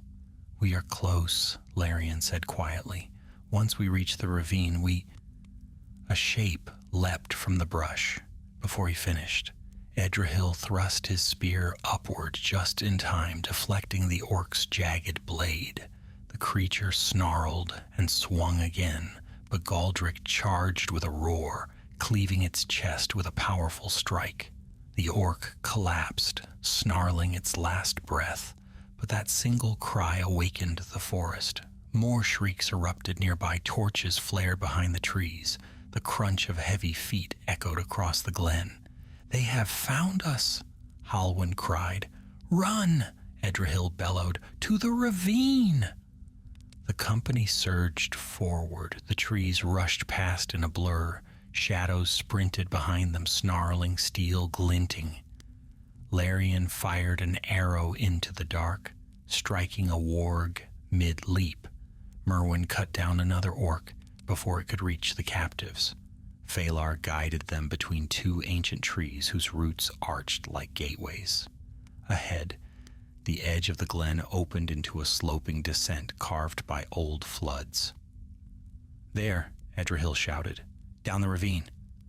The group scrambled down the rocky slope, sliding on loose gravel. Orcs spilled from the trees behind them, roaring in pursuit. But the ravine twisted sharply, disappearing into a narrow path too steep for warg riders. Galdric swung his axe to dislodge several large stones, sending them rolling down behind the group to hinder pursuit. The crash of falling rock drowned out the orcs' curses. At last, the company reached the ravine's lower path, a long, winding trench shielded by sheer walls. Halwyn gasped for breath. "Did we escape?" "For now," Edrahil said, "but they will not relent." Larian closed his eyes briefly, listening to the distant forest. "The glen is behind us. The wardens fight still. Their sacrifice bought us this chance." "We must honor it," Edrahil said, straightening. "We move until we can move no more."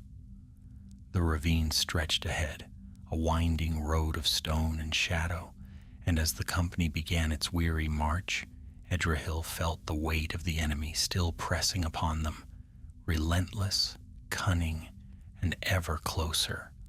But for the first time since leaving their homeland, he also felt something else, a fragile strand of hope weaving between the stones. The ravine wound like a serpent between the rugged hills, its walls rising steep and jagged on either side.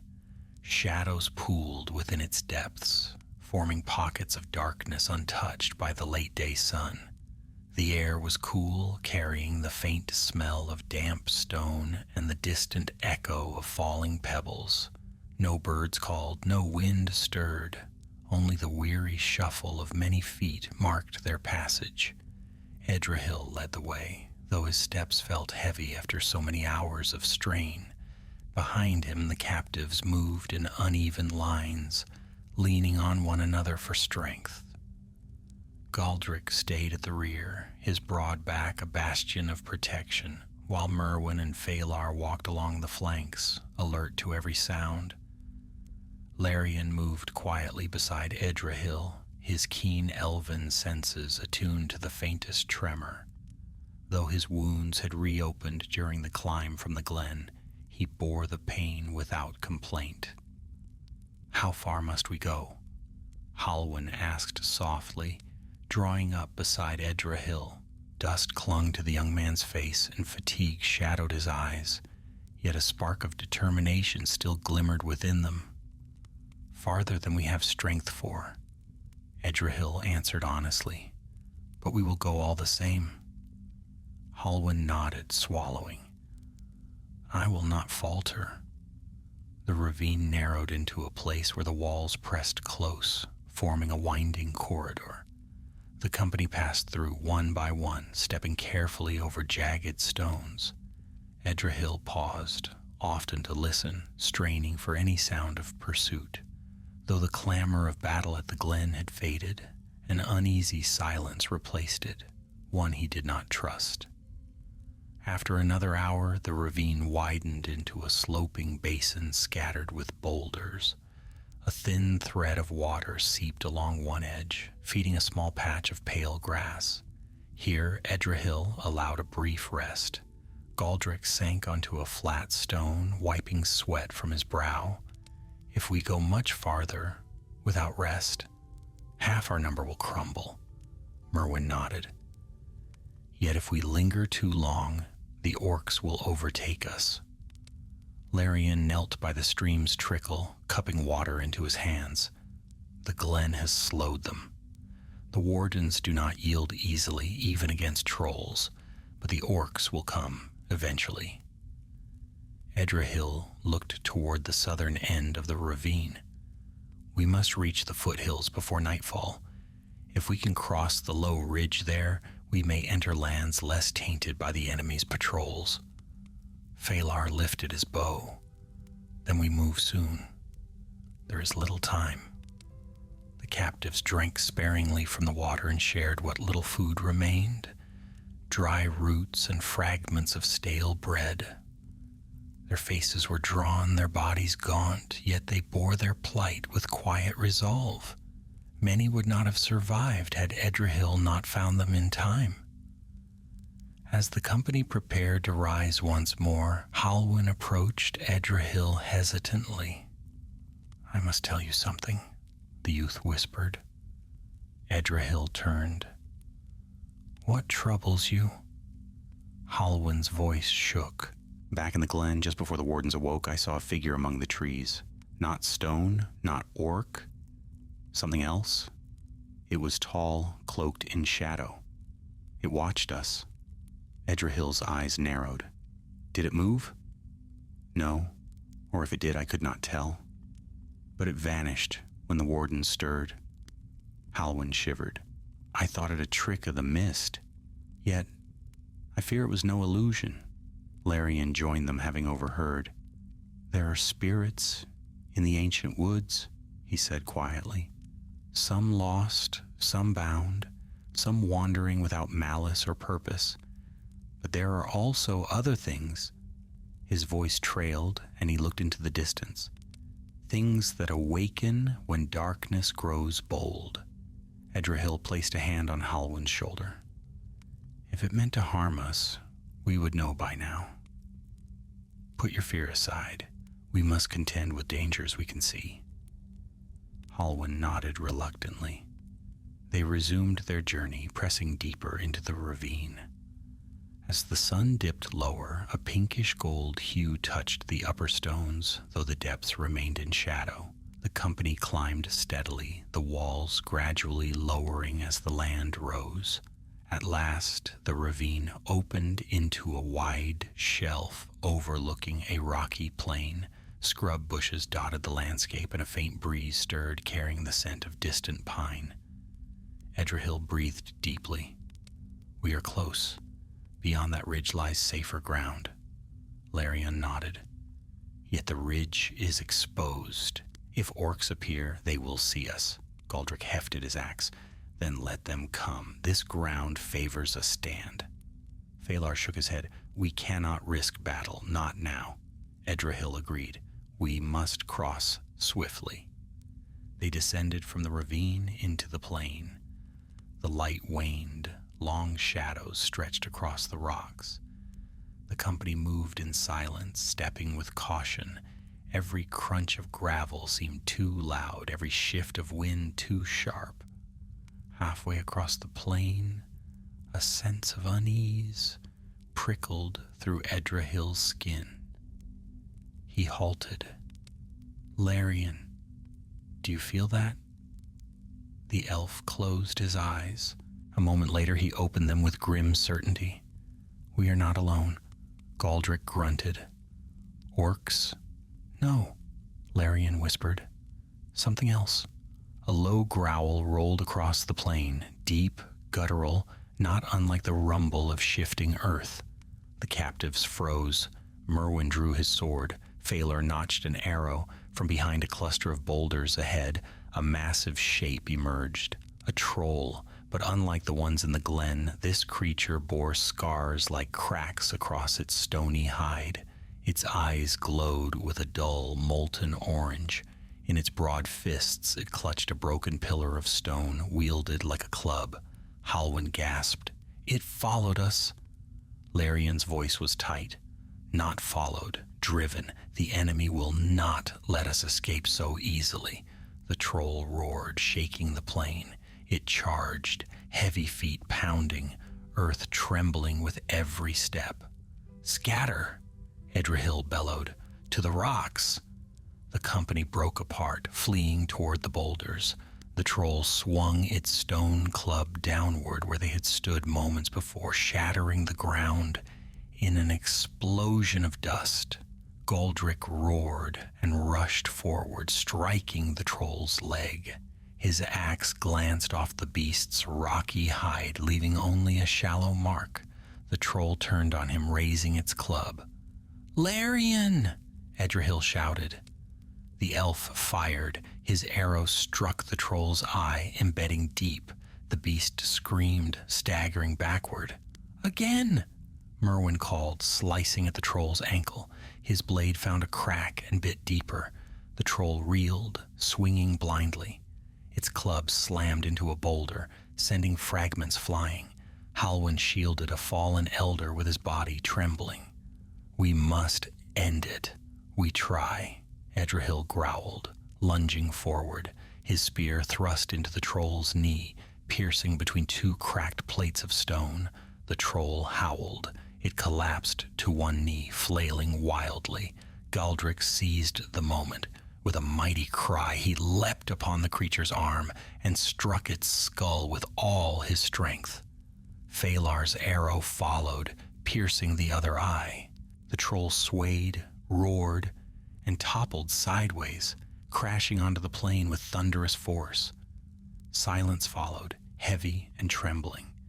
Edrahil stood panting, wiping dust from his face. Is anyone hurt? Halwyn helped the elder rise. Only shaken. Merwin leaned against a stone, catching his breath. By the stars. Its strength was beyond any we faced. Larian studied the fallen beast. It was driven, he murmured, sent to break us. Morgoth stretches his hand far beyond Angband. He will not relent until we reach lands beyond his grasp. Edrahil looked toward the far ridge, still distant but reachable before nightfall, if they pressed on. Then we do not stop, he said. This victory has cost us time. We must cross the ridge now. As the sun sank behind the hills and shadows deepened, the company moved once more, worn, wounded, but unbroken, and though darkness gathered behind them, Edrahil felt a growing fire within his chest, the fire of those who refuse to bow to the shadow. Dusk slipped over the land like a veil of ash as the company approached the low ridge. The plain behind them darkened swiftly, its scattered boulders swallowed by shadow. The sky, streaked with fading gold, dimmed into a somber gray. A chill wind murmured across the stones, carrying with it the faint scent of smoke. And something colder still, the memory of Angband's dreadful breath. We must cross before full dark, Edrahil said quietly, his voice steady despite fatigue. Once night falls, the plain becomes the enemy's hunting ground. Larian walked at his side, leaning slightly on a broken staff he had taken from the troll's resting place. The ridge is steep, but safer than remaining in the open. Beyond it lies a stretch of hills that bend southward. Few orcs wander there. Then we pray no new shadow stir, Merwin muttered. glancing behind them as though expecting another troll to rise from the dusk. The captives followed in weary silence. Their steps were slow, but something like hope flickered quietly among them.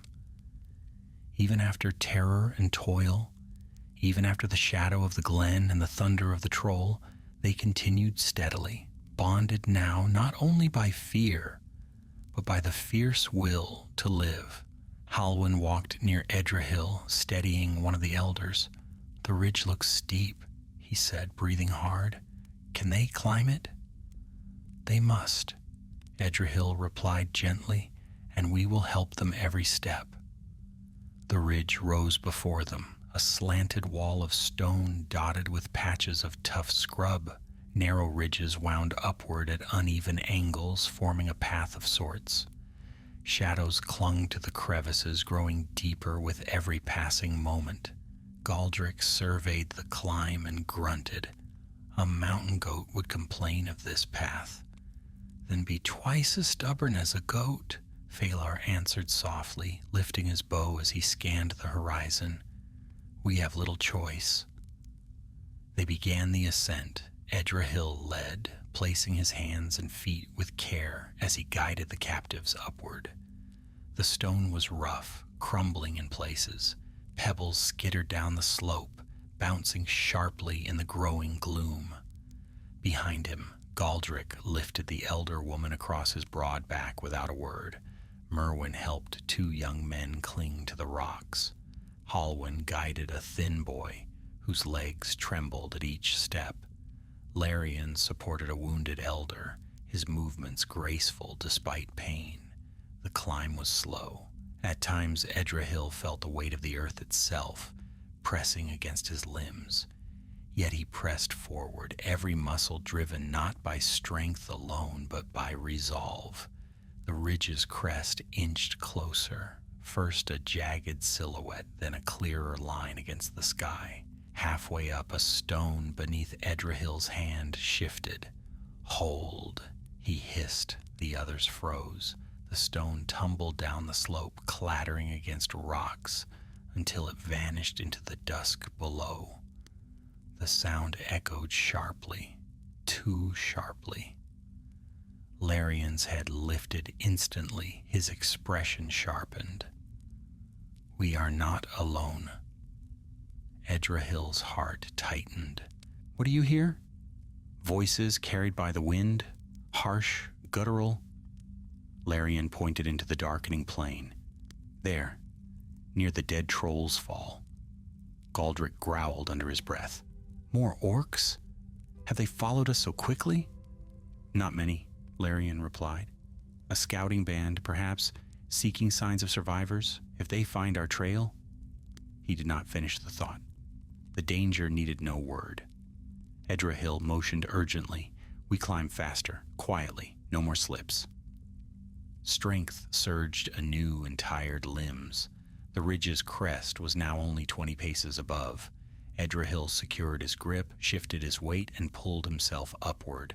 Behind him, the others followed with renewed determination. The wind shifted. Faint shouts rose, a harsh cry of command. Torches flickered in the darkness below. "They have found something," Merwin whispered. "Not us," Edrahil said firmly. "Not yet." At last he reached the crest. The top was narrow, a long spine of stone leaning slightly westward, but broad enough for the company to stand in single file. Edrahil pulled Halwyn up, then Merwin, then Phalar. Galdric climbed next, heaving himself over the edge with a grunt before guiding the elders carefully behind him. Larian came last, moving with eerie quiet despite his wounds. Once he stood beside Edrahil, he looked northward. The plain below was no longer empty. Torches glowed faintly like fireflies in the dusk. Shadows moved between the stones, orcs prowling hungrily. "We must descend the far side," Edrahil whispered. "Now!" The southern slope was steeper, but safer from sight. They began the descent at once. The stone here was smoother, shaped by winds that had carved gentle hollows over long years. Even so, the path twisted sharply at points, demanding careful steps. By the time they reached the lower ridge, darkness had deepened. Only a thin band of dim light clung to the horizon, fading into the oncoming night. The land beyond was kinder than the wilderness they had crossed. Hills rolled gently southward, sparse trees dotted the valleys, and though all was shadowed by twilight, the air felt different, fresher, less burdened by the presence of the enemy. "We rest here for a moment," Edrahil said, panting softly. "Drink if you must, but sparingly." As the captives settled among the low brush, Halwyn approached Edrahil again, a troubled frown creasing his brow. "There is something I must confess," he said quietly. Edrahil studied him with concern. "Speak, Halwyn. You have nothing to fear from us." Halwyn lowered his gaze. "It is about LOTR." At the name, a cold silence briefly touched the air. Halwyn swallowed. "Before we were captured, before the orcs seized us, he came to our camp. He spoke to us. Not openly, not before the elders, but to some of the young. He told us he had found a new power, that Morgoth would raise men above the elves and the other free peoples. He said he would teach us what he had learned if we followed." Edrahil stiffened. "You never mentioned this." "I feared your anger," Halwyn murmured. "But you must understand, many were desperate. The war pressed close to our lands." Some considered his words, not out of wickedness, but fear. Fear for their families, fear of losing everything. Larion approached silently, listening. Halwyn's voice trembled. "When the orcs came, some who had spoken with LOTR surrendered willingly. They believed he would shield them, that he would save them." "And did you believe him?" Merwin asked, stepping closer with gentle firmness. Halwyn shook his head. "No." I felt wrongness in his voice, darkness. But others trusted him. Edrahil placed a hand on Halwyn's shoulder. "You did well to speak of this now. It explains why the orcs seized so many so swiftly, and why some of the prisoners acted strangely." Larion looked toward the north. "LOTR's corruption runs deeper than we feared. He does not serve Morgoth for survival, but for ambition. An ambition rooted in darkness spreads like poison." A faint rumble echoed from the ridge above, drawing their attention. Torchlight flickered again in the far distance. "They continue their search," Galdric said grimly. Edrahil nodded. "Then we cannot remain here. We press south until our strength fails." The company rose once more. The captives donned their cloaks. Merwin and Phalar guided the walking lines. Galdric took up the rear, axe ready. Larion stood beside Edrahil briefly. "There is a forest to the south," the elf said softly. "Not large, but dense and old. If we reach it before dawn, we may find shelter enough to evade pursuit." "Then we make for the forest," Edrahil replied. "Lead us." They marched beneath the growing night. Stars glimmered faintly overhead, an uncommon sight in these darkened lands, for the clouds that drifted from Angband often dimmed the sky. Tonight, however, the heavens revealed slender sparks of silver. Halwyn looked up with weary longing. "I had forgotten the stars." Larion, walking near him, smiled faintly. "The stars are never truly gone, only hidden for a time." Hours passed. The hills rose and fell like the slow breath of the earth. The company staggered more than walked, yet they did not halt. At last, a whisper of trees appeared along the southern horizon, dark shapes gathering together like cloaked sentinels. "The forest," Larion whispered. "We have reached its border." Relief washed through the company, but as they stepped beneath the first branches, Larion lifted his hand sharply. "Wait!" Edrahil tensed. What is it? Larion's eyes narrowed. Something stirs in the forest. Not orcs, but something moves. Galdrick tightened his grip on his axe. More trolls? No, Larion said slowly. Something quieter. Something watching. A breeze moved through the trees, carrying with it a faint whisper, one too soft to understand, yet filled with ancient weight. Edrahil stepped forward, ignoring the prickling of unease. Whatever waits within, it cannot be worse than what hunts behind. Larion hesitated, then nodded. Very well, but tread softly.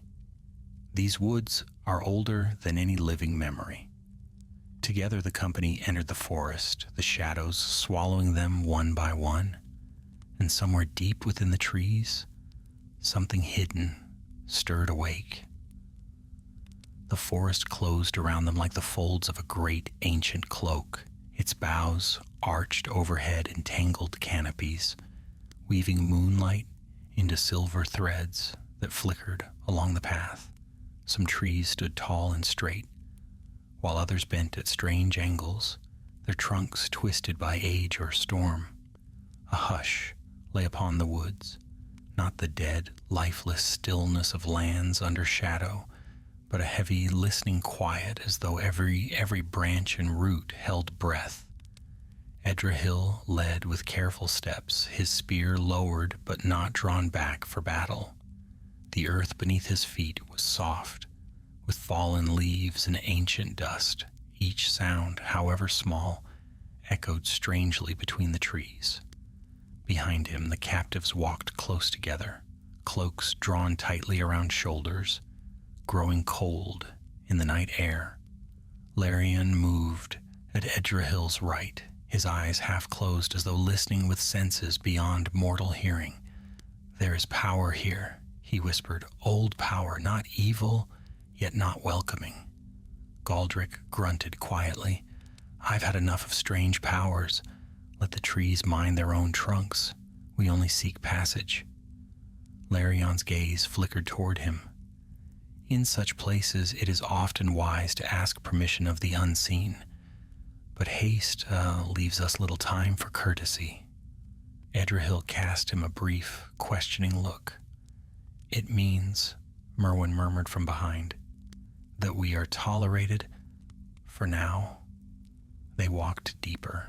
The forest path dipped gently into a hollow where pale roots rose from the earth in tangled webs. Mist drifted above the ground in light, swirling patches, coiling around legs like low-lying spirits. Reluctant to be disturbed, Halwyn kept close to Edrahil, his hand clutching the hilt of a blade too short and light for his trembling grip. Do you think it was the orcs I heard? Or something else? Edrahil shook his head. The orcs would howl and jeer. Silence does not suit them. Phalar added softly, nor would they hide so carefully. They charge like wolves made clumsy by hunger. Then what watches us? Halwyn whispered. Larion answered only with silence. The deeper they went, the stranger the air felt, heavy, almost expectant. Yet the forest did not stir in malice. Instead, it seemed filled with a slow, ancient memory, burdened but alert. At last, they reached a glade where moonlight pooled on smooth stone. The trees around it bent inward, forming a broken ring. Edrahil stopped, raising a hand for the others to hold. The glade's center was marked by a single massive tree, an oak of impossible age, its trunk wide as a house, its crown spreading high into the night. Its bark bore the marks of centuries, scars, hollows, and deep ridges that wound upward like carving lines etched by time itself. Yet it was no ordinary oak. Larion inhaled softly. Behold, an ancient one. Edrahil frowned. Explain. Larion stepped forward slowly, reverently. This tree has stood since before the first rising of the moon. It is older than many realms. Some forests remember their beginnings through such guardians. Galdric raised a brow. A tree the guards? Indeed, Larian said, though not as you might think. Its roots run deep and its memory is long. It feels when evil treads its ground. As if summoned by his words, a low creaking groan stirred within the tree, an ancient sound like timbers shifting in the night. Leaves rustled, though no wind touched them. Shadows curled around the roots. Halwyn backed away. It lives? No tree of this world is lifeless, Larian murmured. But some live more awake than others. Edrahil felt a prickle run along his spine. We mean no harm. We seek only to pass. The forest answered with another groan, deeper, older. Leaves fell in a slow, spiraling drift, as though shedding centuries of memory. Merwin whispered, I do not think it wishes us to remain. Valar nodded. Then we must go before the forest's patience wanes. Edrahil gestured to the others. We move around the glade. No torches, no loud speech. The company carefully skirted the clearing's edge, taking pains not to disturb the fallen leaves or brush against the low-hanging branches. Yet as they drew away from the ancient oak, a faint shimmer rippled across the glade, light dancing like thin threads wound between the trees. Magic, Halwyn breathed. No, Larion corrected. Memory. They continued deeper until the glade vanished behind the trunks. The forest thickened once more, yet the tension slowly eased. The trees grew less twisted, their branches softer. The ground rose gently toward rolling hills, where the night air flowed more freely. But as they passed between two towering pines, Edrahil's ears caught a faint, rhythmic sound, something like distant footfalls. He halted abruptly. Do you hear that? Galdric stiffened. Aye. Merwin's hand drifted toward his blade. Many feet? Light ones? Larian closed his eyes. The faintest smile touched his lips.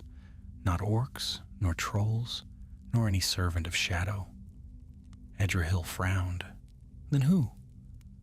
A soft whistle cut through the trees, high, swift, deliberate. Before Edrahil could react, figures glided from the shadows, moving with grace too fluid to be mortal. Elves. A small band of them clad in muted gray and green stepped into the moonlight. Their movements were soundless, as though the forest itself bore their steps. Each carried a longbow or slender blade, and their eyes gleamed with soft radiance. Their leader, a tall elf with silver hair, braided back from his stern, elegant face, raised a hand for silence. Hold your weapons, he said in a voice calm and clear as starlight. We mean you no harm. Larian stepped forward at once. Kin of the southern woods, I know your bearing. The leader inclined his head. Larian of the western watches. Long has it been since one of your kind walked these borders. Edrahil, though weary, straightened. We have fled far from the northern lands. These people are hunted by the forces of Angband. We seek refuge if there is refuge to find. The elf's expression darkened. The enemy spreads like a poison, even here. We have watched your flight since you entered the forest. And you did not reveal yourselves? Galdric asked with a hint of irritation. The elf arched a brow. We reveal ourselves to foes only from the shadows. To friends, we reveal ourselves when the time is right. Larion bowed slightly. We thank you. The leader turned to Edrahil. I am Calangil, warden of these woods. The shadows behind you are not far, but the ancient oak has stayed their advance for a time. Edrahil blinked. The oak protected us? Not you, Calangil said softly. It guards its forest, yet your presence stirred it. Few beings can pass before such a guardian without inviting its displeasure. That you were allowed through tells us much. What does it tell you? Edrahil asked cautiously. That your cause bears no stain of treachery, Calangil replied. Had your company been tainted by shadow, the oak would not have remained still. Halwyn's breath caught, and he lowered his gaze, guilt briefly clouding his face. Calangil continued, You travel south. The hills will shield you from orc patrols, but the enemy's reach grows. You cannot journey alone. Larion stepped forward. Will you guide them? Calangil shook his head gently. We cannot leave our borders. The forest calls for our watch, but we will give you what aid we can. With a soft whistle, he summoned 2 of his companions. They stepped forward, carrying a small bundle wrapped in gray cloth. Inside were dried fruits, water flasks, and salves for wounds. Take these, Calangil said. They will strengthen the weary. Edrahil bowed deeply. Your generosity is beyond measure. We are in your debt. Debts are of little meaning in days such as these, Calangil replied. Survival is our common purpose. He glanced toward the far southern trees. Beyond this forest lies a wide valley. Follow it westward at first light, and you will reach the borders of lands where our kin still keep watch. They will guide you further. Halwyn looked hopeful. So we are close to safety? Calangil's eyes softened with sympathy. You are closer than before, but safety is a fragile thing in these times. Larion turned to Edrahil. We should rest here. The presence of the wardens will shield us for a few hours. Calangil nodded once. We will keep watch from the shadows. Rest while you can. Dawn will bring new perils, but also new roads. Edrahil guided the captives to a sheltered hollow beneath 2 old pines. There the company settled, exhausted. The elves melted back into the forest, their presence lingering only in the faint glimmer of moonlit eyes among the trees. As Edrahil sat beside a slumbering elder, Larion settled near him. We have come far, Edrahil murmured, staring up at the pale stars. Farther still to go, Larion replied. But for the first time, Edrahil whispered, I feel the darkness weakening behind us. Larion nodded slowly. You should. The shadows of Morgoth do not rule all lands. Edrahil closed his eyes at last, allowing himself a few precious moments of rest, and somewhere deep in the forest, the ancient oak whispered softly to the night, as though guarding the fragile hope kindling within the hearts of mortals. Dawn rose pale and quiet over the southern forest, its first rays threading softly through the pines. The light held no warmth, yet it pushed back the night's remaining shadow just enough to reveal the shapes of the weary company as they roused from a rare, peaceful rest. Edrahil stirred last among them, his limbs stiff, his breath cold in the morning air. And yet, for the first time since their flight began, his heart did not clench with dread at waking. Larion sat nearby, already watchful, as though he had slept only half in body and not at all in spirit. The elf turned as Edrahil rose and offered a faint nod. The forest stands quiet, Larion said. No orcs entered in the night. Thanks to our watchers, Edrahil replied, glancing toward the deeper shadows where Calangil's company concealed themselves. As if summoned by thought, Calangil appeared between the trunks, silent as dawn's breath. His expression was calm but grave. You must leave soon, he said without preamble. The enemy's hunters skirt the northern borders even now. The forest wards have slowed them, but their persistence grows. Edrahil bowed slightly. "We are ready." "You have our gratitude." Calangil's eyes drifted over the weary captives. "Your test is not yet ended," he said, "but you have endured darkness that would break many. Take heart from that." Larion stepped forward. "We will follow the valley as you instructed." Calangil nodded. "Beyond the hills lies a sheltered land. There you will find allies who will guide you farther south. But be wary, Rathar yet hunts you." Halwyn flinched at the name. "Will he never stop?" "Not while Morgoth's poison drives him," Calangil answered. "But shadows unravel when brought into the light. His time will come." With that, the elves vanished once more, leaving the company to prepare for their final march. The forest thinned steadily as they walked southward. Morning grew brighter, warming the air enough that the captives shed their cloaks. Birds' calls, rare in the deeper woods, echoed faintly here, timid yet hopeful. Phalar smiled at the sound. "A good omen?" he murmured. Galdric grunted. "After trolls and orcs, even a sparrow feels like a blessing." Before long, the trees opened onto a long, rolling valley. Grasses bent in the breeze. A stream wound along one side, its waters glinting like shards of glass beneath the sun. Edrahil paused, taking in the sight with something like reverence. "It is beautiful," Halwyn whispered. "And safer," Edrahil said, "for now." They continued onward, following the valley's bend. As the hours passed, the land rose gently into a wide saddle between two hills. From its crest, Larion motioned for the company to halt. "Look," he said. They turned northward.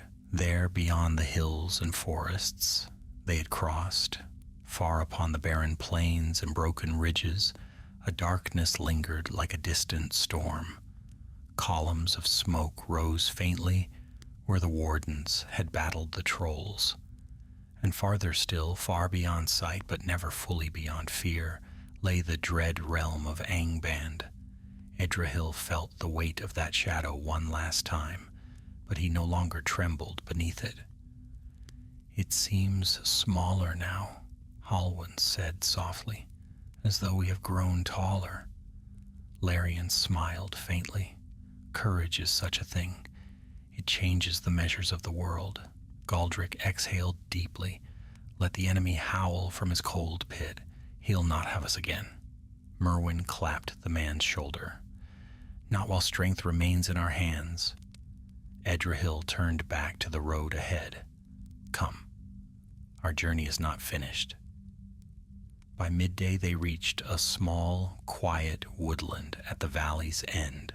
Its trees were young compared to the northern forest, their leaves greener and unmarred. Light fell through them easily, dappling the soft earth with gold. Here the company finally paused. The captives rested beside the stream. Galdric helped an elder soak her wounds. Merwin gathered fallen branches for a small fire. Phalar stood watch among the trees, though his face softened with relief. Halwyn approached Edrahil, his steps steadier than they had been in days. "When we left home, I never imagined we would survive this long." Edrahil smiled. "Nor did I imagine I would lead so many through such peril. Yet here we stand." "You led us," Halwyn said. "When terror threatened to swallow us, you kept us moving. Even the glen could not turn us aside." Edrahil's gaze darkened at the memory of the ancient oak. "We survived because each of us held to hope. Alone, none would have escaped." Halwyn nodded thoughtfully. "You speak as Larion speaks." A quiet laugh escaped Edrahil. "Do I? Then I fear the elf's wisdom has seeped into my skull." Larion's voice sounded behind them, mild and amused. "A fortunate seep, I should think."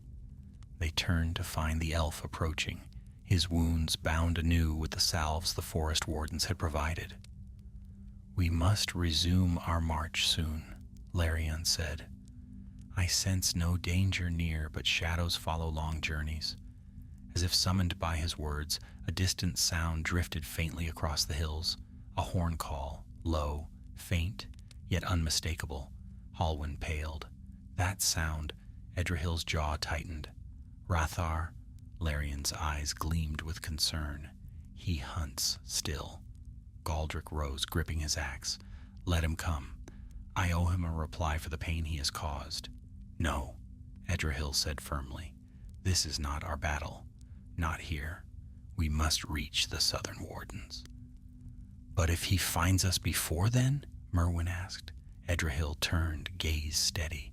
"Then we face him together." They marched again, quicker now, moving as shadows stretched long behind them. The horn call sounded twice more, each time nearer than before. Halwyn's breath trembled. "He will not stop, will he?" "No," Edrahil answered softly, "because he does not hunt with his own mind. Morgoth drives him." They reached the far edge of the valley just as the sun dipped toward afternoon. A stony rise stood ahead, small but steep, forming a natural barrier. Beyond it, Larion promised, lay lands protected by elven watchers. But as they approached the rise, a shape emerged on the ridge. A single figure, armored in dark mail, a sword gripped in his hand. Rathar. He looked down upon them, his face twisted with furious triumph. "You run far, Edrahil," he called, his voice carrying on the wind, "but not far enough." The captives froze. The companions stepped forward instantly. Galdric, Merwin, Phalar, forming a protective line. Edrahil stepped ahead of them all, spear held firmly. "This road ends for you here, Rathar. Return to whatever dark hole you crawled from." Rathar laughed, a bitter, dreadful sound. "You pretend you stand on higher ground, but you flee from strength. You hide behind elves and stones. Morgoth offers men dominion, yet you cling to weakness." "You mistake evil for strength," Edrahil replied calmly. "Morgoth offers only chains." Rathar sneered. "Chains? He offers power. He showed me truth. Men will one day rule all lands when the Eldar fall. I will be the first among them." Edrahil lifted his spear. "Then you choose Shadow, and Shadow will claim you." Rathar roared and charged down the slope. Galdric lunged to intercept, but Edrahil raised a hand. "He is mine." Rathar struck like a storm, his sword flashing. Edrahil parried, the clash ringing across the valley. They circled, each watching for a flaw. Rathar struck with fury, but Edrahil moved with careful precision, guided by experience, will, and the memory of every soul depending on him. Rathar's blade cut shallowly across Edrahil's arm. Pain flared, but Edrahil pressed forward, knocking the sword aside with the haft of his spear. Rathar stumbled, and in that heartbeat Edrahil struck the spear's butt against Rathar's chest, sending him sprawling. Rathar rose, snarling. "You cannot!" Edrahil's spear leveled at his throat. "Yield!" Rathar bared his teeth. "Never!" "Then you leave us no choice," Larion said softly behind Edrahil, bow drawn, arrow aimed. Rathar froze. Silence settled. For the first time doubt flickered in Rathar's eyes, but only for a moment. With a final defiant cry, he spun to charge the captives. And Edrahil's spear struck the earth before him, blocking his path. Rathar halted, breathing hard. His strength wavered. His gaze faltered. "Morgoth will," he began. But no more words came. His legs buckled. His sword fell. He collapsed to his knees, breath ragged. The darkness that had driven him flickered like a dying flame. Halwyn whispered, "What has happened to him?" Larion stepped closer. "The bond that held his will is broken. He is no longer a servant of the enemy, but neither is he whole."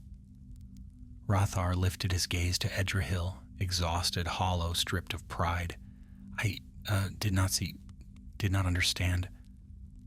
Edrahil lowered his spear. "Rest now.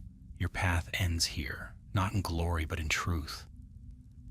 Hrothgar bowed his head, and the shadow that had clung to him slipped away like smoke on the wind.